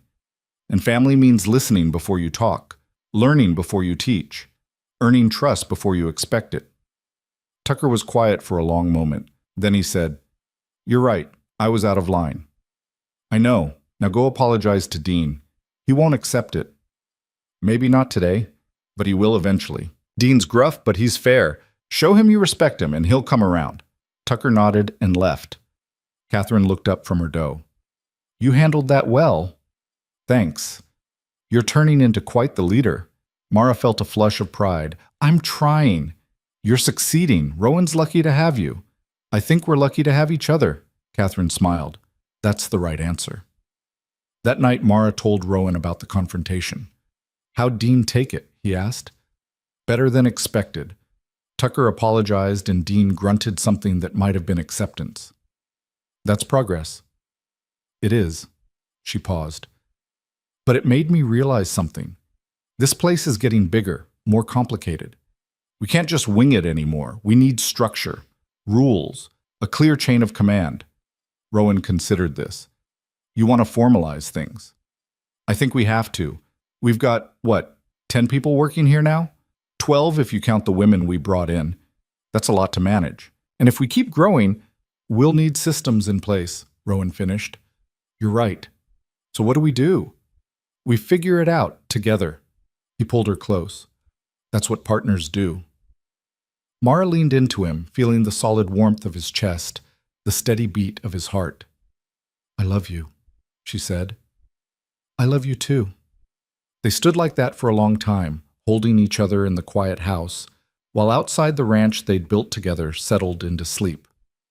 September brought the first hints of fall. The leaves started to turn, the air got crisp, and the crew began preparing for winter. There was wood to split, feed to stockpile, repairs to finish before the snow came. Mara worked alongside everyone else, her body strong now from months of hard labor.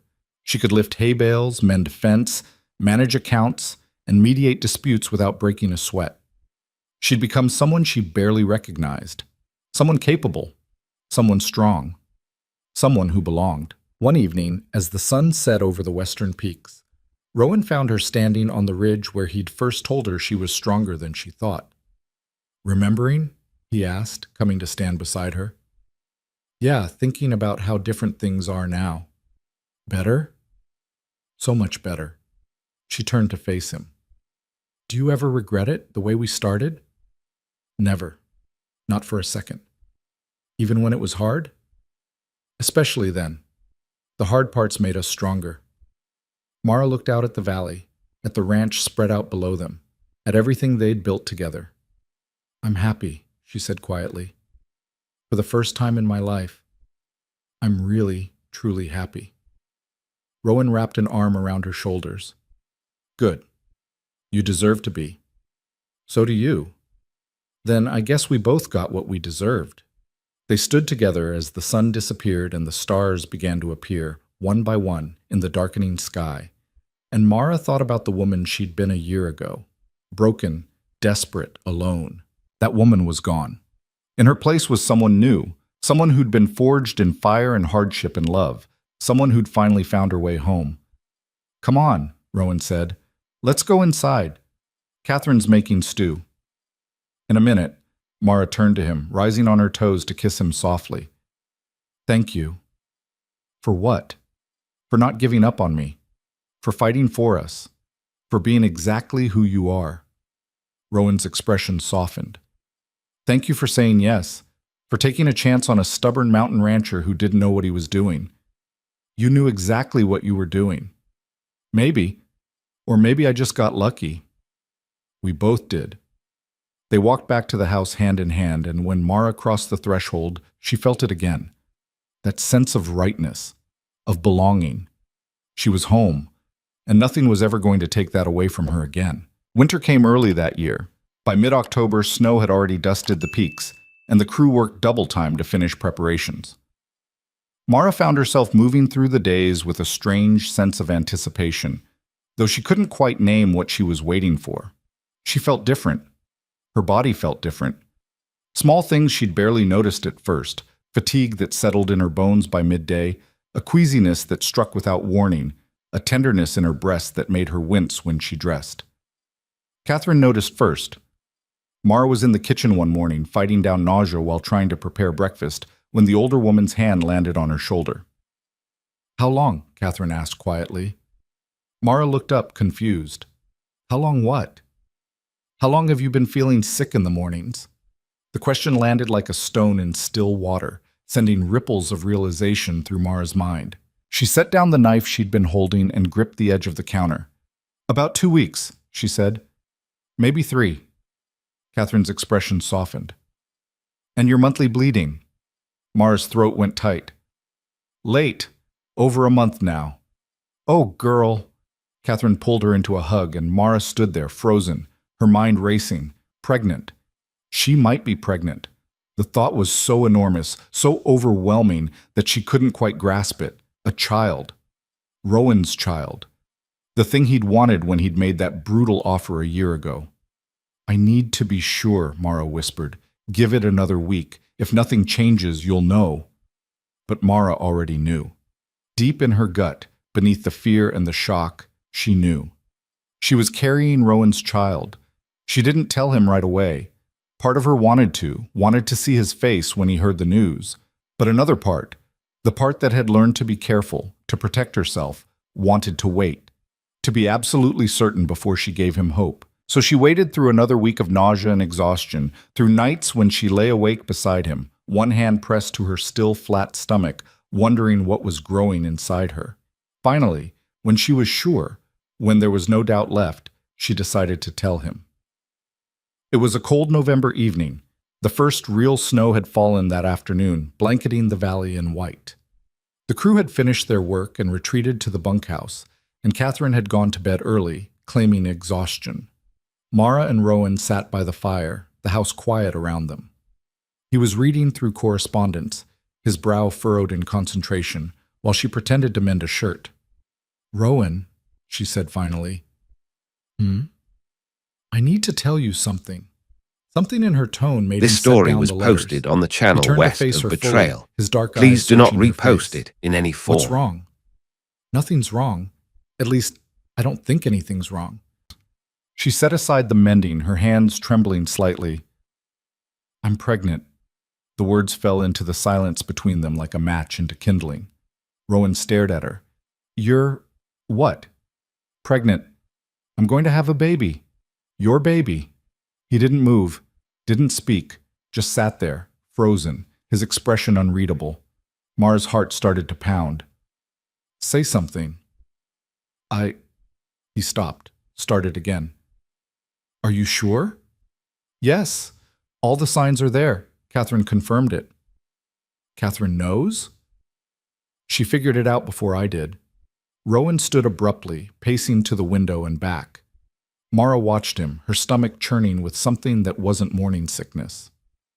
"Are you angry?" she asked. He turned to look at her, and she saw his eyes were bright. "Angry? Mara, His voice cracked. I'm trying not to cry like an idiot. Relief flooded through her. So you're happy?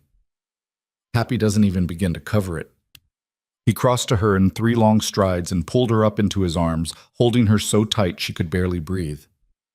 You're really pregnant? Really? We're going to have a baby. We are. He pulled back just enough to cup her face in his hands, his thumbs brushing away tears she hadn't realized were falling. Thank you. For what? For this. For trusting me enough to build a family with me. For... He stopped, overcome. Mara reached up and covered his hands with hers. I love you, and I want this. I want our child. I want the life we're building together. Rowan kissed her then, deep and tender, and when he pulled back, his face was wet. I'm going to be a father, he said, like he was testing out the words. You're going to be a great father. How do you know? Because I know you. Because you're patient and strong and you care about people. Because any child would be lucky to have you. He pressed his forehead to hers. I'm scared. So am I. What if I mess it up? What if I'm not good enough? Then we'll figure it out together, like we always do. They stood like that for a long time, holding each other while the fire crackled and the snow fell softly outside. Finally, Rowan said, When? Late spring, I think. May, maybe June. That's 7 months away. Give or take. He laughed a little wildly. 7 months. We need to prepare. We need to build a nursery and get supplies and... Rowan? Mara put a hand on his chest. Breathe. We have time. Right. Time. We have time. But he was already planning. She could see it in his eyes. Already thinking about cribs and blankets and all the things a baby would need. She loved him for it. The news spread through the ranch within days. Catherine had apparently been terrible at keeping secrets because by the end of the week, everyone knew. Sarah congratulated her with tears in her eyes. Elena gave her a rare smile and a pat on the shoulder. Even Dean looked pleased, though he tried to hide it. About damn time, he muttered. This place needs young blood. The crew started treating her differently, more carefully. Jacob tried to take over her chores, and Sam kept asking if she needed to sit down. It was sweet and annoying in equal measure. I'm pregnant, not broken, Mara told them one afternoon when Sam tried to carry a basket of laundry for her. Just being respectful, ma'am. You can be respectful by letting me do my job. But secretly, she appreciated it. The way they'd all come together around this news, this new life growing inside her. It felt like confirmation of something she'd been building toward all year, family, not by blood, but by choice. Rowan threw himself into preparations with the same intensity he brought to everything else. He spent weeks building a crib in his workshop, working late into the night to get every detail perfect. He ordered supplies from Cheyenne, soft blankets, tiny clothes, a rocking chair for the nursery. He moved furniture around in the house, clearing out a room next to theirs and painting the walls a soft yellow. You're nesting, Catherine observed one evening, watching him hang curtains. I'm preparing. You're nesting. It's adorable. Rowan shot her a look, but there was no heat in it. Mara watched all of this with a mixture of amusement and affection. She'd never seen him like this, anxious, excited, almost boyish in his enthusiasm. It made her love him even more. But as the weeks passed and her belly started to swell, fear crept in. Pregnancy in this country was dangerous. Women died in childbirth all the time. Babies died. And they were so far from any real medical help. The nearest doctor was 3 days' ride away, and in winter that distance might as well be the moon. One night in December, she woke from a nightmare gasping. In the dream, she'd have been back in the cabin, alone and freezing, giving birth with no one to help. The baby had been born silent and blue, and she'd held it in her arms while snow piled up outside the door. Rowan was awake instantly. What's wrong? Nothing, just a bad dream. About? She didn't want to tell him, didn't want to put that fear into words. But he was looking at her with such concern that she couldn't lie. I dreamed about the birth, about something going wrong. His arms came around her. Nothing's going to go wrong. You can't promise that. No, but I can promise that you won't be alone, that we'll get you the best help available. that I'll be right there with you the whole time. What if it's not enough? Then we'll deal with it, together. He pressed a kiss to her forehead. But I truly believe you're going to be fine. You're the strongest person I know. I don't feel strong. I feel scared. Scared and strong aren't opposites. You can be both. Mara buried her face in his chest, breathing in his familiar scent. Tell me it's going to be okay. It's going to be okay. Promise? I promise. She wanted to believe him, tried to believe him, but the fear remained, a cold knot in her chest that wouldn't quite dissolve. By January, Mara's pregnancy was obvious. Her belly had grown round and firm, and she moved with the careful deliberation of someone carrying precious cargo. Simple tasks became difficult, bending over, climbing stairs, even sleeping comfortably. But there were good parts, too. The first time she felt the baby move, a flutter like butterfly wings, she'd been sitting by the fire, and she'd gasped so loudly that Catherine had come running. What happened? The baby. I felt it move. Catherine's face had softened. That's the quickening. Means everything's progressing like it should. After that, the movements became more frequent. Little kicks and rolls that made her press her hand to her stomach in wonder. Sometimes, lying in bed at night, she'd feel the baby moving and think about the fact that there was a whole person growing inside her. A person who would have Rowan's eyes or her stubbornness, or some combination of both. It was terrifying and magical in equal measure. Rowan loved to put his hand on her belly and feel the baby kick. The first time it happened, a solid thump against his palm, his face had lit up like sunrise.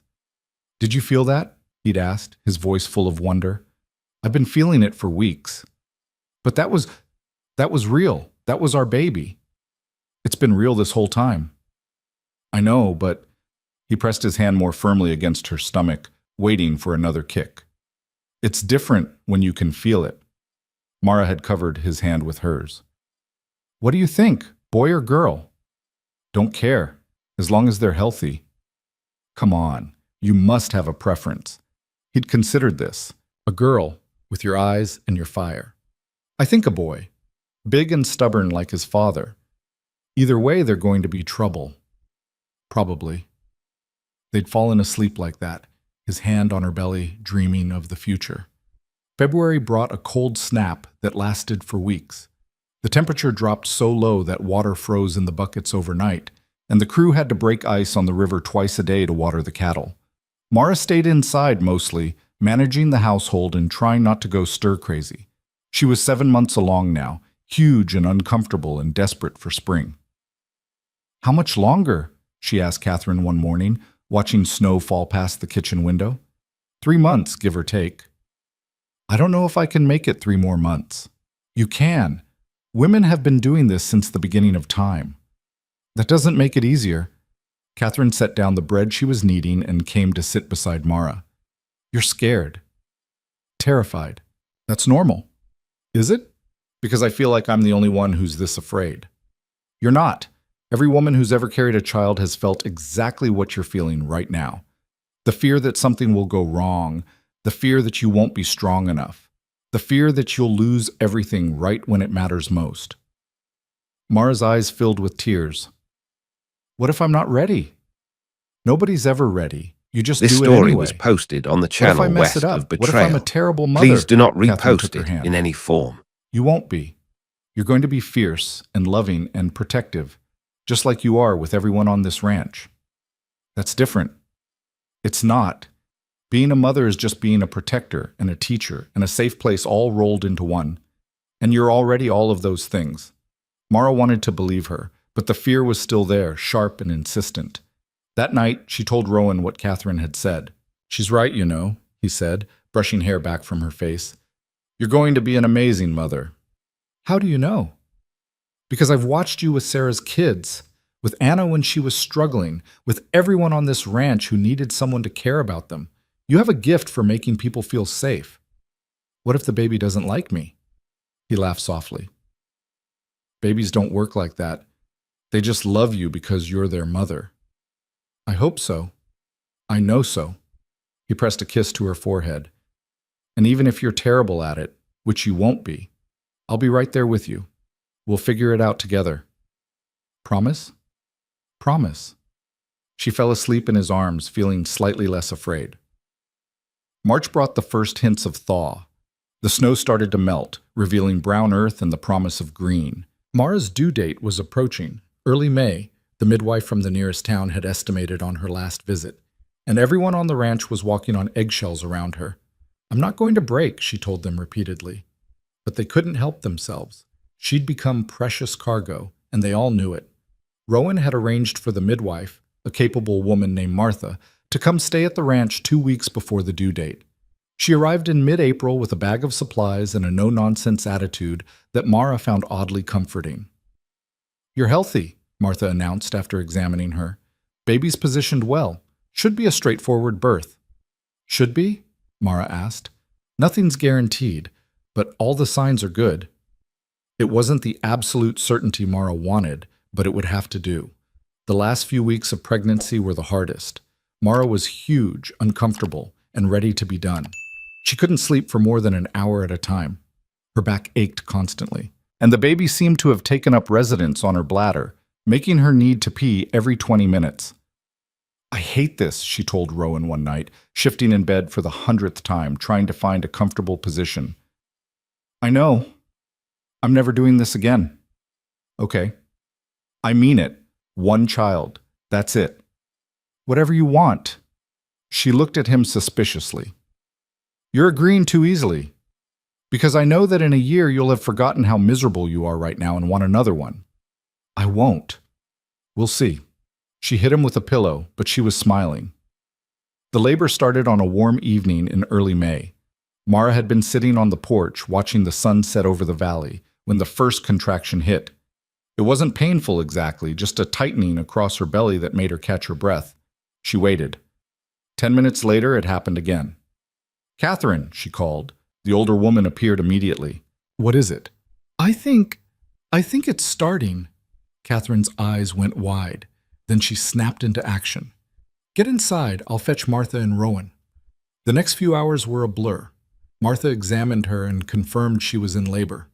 Rowan hovered nearby, looking terrified and trying to hide it. Catherine boiled water and gathered supplies with the efficiency of someone who'd done this before. The contractions got stronger, closer together. Mara tried to stay calm, tried to remember everything Martha had told her about breathing and pushing and letting her body do what it needed to do. But it hurt, more than she'd expected, more than she thought she could handle. "I can't do this," she gasped between contractions. "Yes, you can," Martha said firmly. "You're doing it right now." "It hurts too much." "That's because you're bringing a person into the world. It's supposed to hurt." Rowan took her hand, his face pale. "I'm here. I'm right here. Don't leave. Never." The labor went on through the night and into the next day. Mara lost track of time. There was only pain and breathing, and Martha's calm voice telling her to push. Rowan never left her side, even when she squeezed his hand hard enough to bruise, even when she screamed and swore and told him this was all his fault. "Almost there," Martha said. "One more push." Mara didn't think she had it in her, didn't think she could push again. But she did anyway, bearing down with everything she had left. And then there was a sound. A cry. High and thin and absolutely perfect. "It's a girl," Martha announced, holding up a tiny, squalling bundle. A girl. They had a daughter. Mara started crying before she even held her. Martha cleaned the baby quickly and placed her on Mara's chest. And the moment she felt that small weight against her skin, everything else disappeared. The pain, the fear, the exhaustion, all of it just gone. There was only this tiny person with dark hair and Rowan's eyes, looking up at her like she was the entire world. "Hello," Mara whispered. "I'm your mother." The baby made a small noise and Mara's heart cracked open. Rowan was crying too, she realized, big, ugly sobs that shook his whole body as he looked down at their daughter. "She's perfect," he managed to get out. "She is. Look at her hands. They're so small." "I know." He reached out tentatively and Mara shifted so he could touch their daughter's tiny fist. The baby's fingers curled around his thumb and Rowan made a sound like his heart was breaking. "She's holding my hand," he said, his voice full of wonder. "She knows you're her father." We made her. You and me. We made this perfect little person. We did. They sat like that for a long time, just staring at their daughter, while Martha finished cleaning up and Catherine hovered nearby with tears streaming down her face. Finally, Martha said, "She needs a name." Mara looked at Rowan. They'd discussed names before, but nothing had felt quite right. "What about Hope?" she said now. Rowan's eyes widened. "Hope? Because that's what she is, what you gave me when I had none, what we built together when everything else was falling apart." His hand came up to cup Mara's face. "Hope Vance. Do you like it?" "I love it."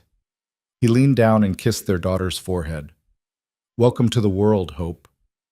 The weeks after Hope's birth were both the hardest and the best of Mara's life. The baby cried constantly those first few days, and Mara barely slept. Her body ached from the birth, and she felt like she had no idea what she was doing half the time. But every time she looked at Hope, at her tiny face and her dark eyes and her perfect little hands, none of it mattered. Rowan was completely smitten. He held Hope every chance he got, walking the floor with her at night when she wouldn't settle, talking to her in a low voice about the ranch and the mountains and all the things he was going to teach her. "She's 2 weeks old," Mara said one night, watching him pace with the baby. "She can't understand you." "She will eventually. I'm just getting a head start." "You're going to spoil her." "Absolutely." Mara smiled. She'd been right about him. He was a good father, patient and gentle and completely devoted. The entire ranch had fallen in love with Hope. Sarah's children visited constantly, wanting to see the baby. Elena brought a hand-carved rattle. Even Dean softened when he held her, his gruff face going tender in a way Mara had never seen before. "She's got your stubbornness," he told Mara. "I can already see it." "Poor child." "Nah, she'll need it. This is a hard world. Stubbornness keeps you alive." Mara thought about that later, watching Hope sleep in her cradle. The world was hard.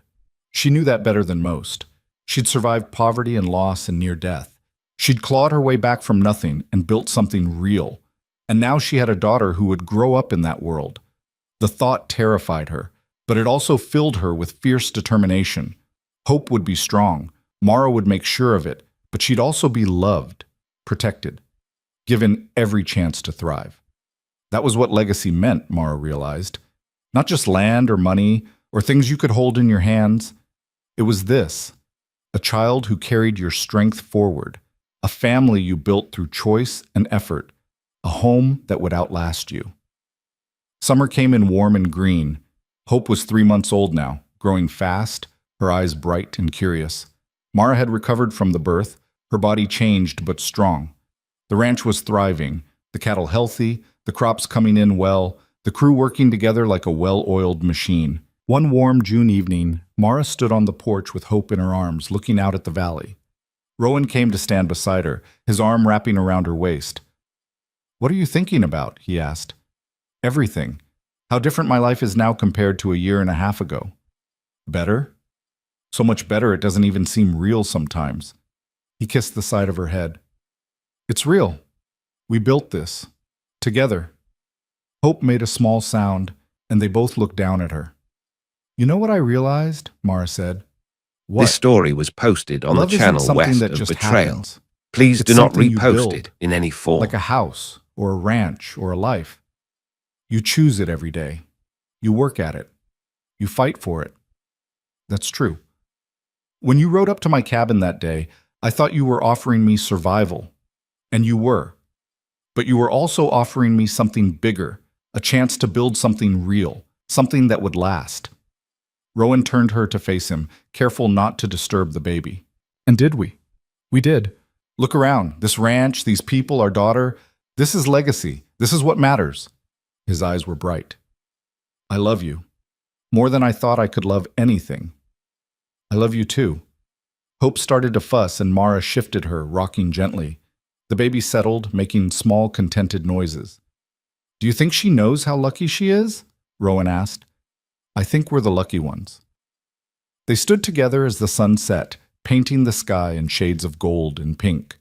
All around them, the ranch was settling into evening, the crew heading to the bunkhouse, Catherine calling them for dinner, the cattle lowing softly in the distance.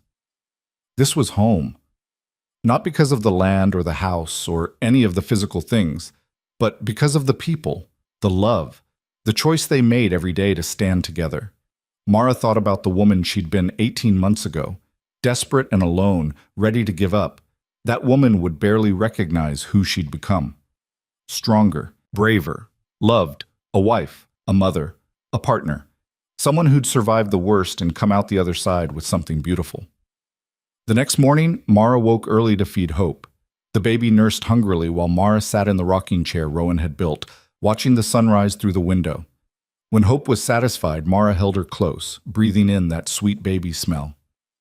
"You're going to have a good life," she whispered. "Your father and I are going to make sure of it. You'll grow up strong and safe and loved. You'll know what it means to fight for what matters, to build something real, to choose love even when it's hard." Hope's eyes were closed, her tiny fist curled against Mara's chest. "And maybe someday, when you're grown, you'll understand what a gift that is. What it means to be chosen, to be loved not because you're perfect, but because you're you." Rowan appeared in the doorway, his hair mussed from sleep. "You're up early," he said. "Couldn't sleep, just thinking." He came to sit on the arm of the rocking chair, looking down at their daughter. "About what?" "About how far we've come, about everything we survived to get here." "Any regrets?" "Not a single one." He smiled. "Good. Neither do I." They sat together in the quiet morning, their daughter between them, and Mara felt a peace so deep it made her chest ache. This was what she'd been searching for all those years, this sense of belonging, of being exactly where she was supposed to be.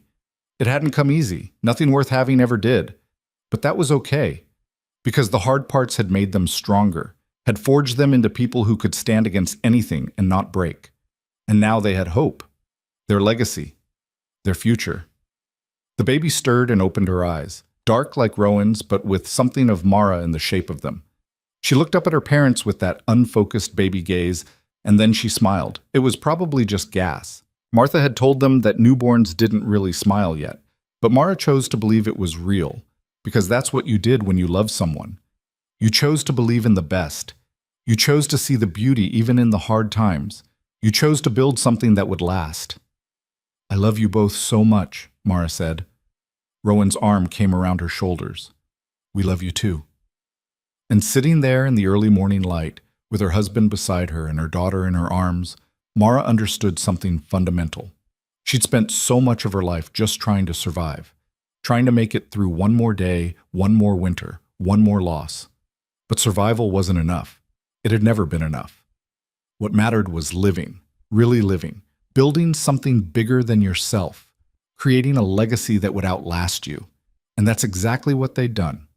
From nothing, they'd built everything that mattered, a family, a home, a future. And on that wild frontier where so many stories ended in loss and hardship, theirs had become something else entirely. A testament to the power of choice, of partnership, of love that was earned through fire and struggle and refusing to give up. Their legacy wouldn't be perfect, nothing ever was, but it would be real, and it would be theirs. And that, Mara thought as she held her daughter close, was more than enough. It was everything. The sun cleared the mountains, flooding the valley with golden light. Down below, the ranch was coming alive. The crew emerging from the bunkhouse, smoke rising from Catherine's kitchen, cattle moving slowly toward the river. All of it thriving. All of it built with blood and sweat and stubborn determination. All of it home. Rowan stood and stretched, then bent to kiss Mara's forehead. "I'm going to check on the crew. You need anything?" "Just you. Always you." "You've got me. Forever." He headed downstairs, and Mara heard his voice mixing with Catherine's, heard the familiar sounds of the ranch waking up. She looked down at Hope, who was drifting back to sleep, peaceful and perfect. "Welcome to the world, little one," Mara whispered. "You were born into something good, something strong, and your father and I are going to spend the rest of our lives making sure it stays that way." The baby sighed in her sleep, and Mara felt her own eyes growing heavy. She stood carefully and carried Hope to the cradle beside the bed, laid her down gently, covering her with the soft blanket Elena had made. Then she climbed back into bed, still warm from Rowan's body, and let herself rest. Outside, the world was bright and new. Inside, everything was exactly as it should be. And for the first time in her entire life, Mara Vance was completely, utterly, perfectly at peace.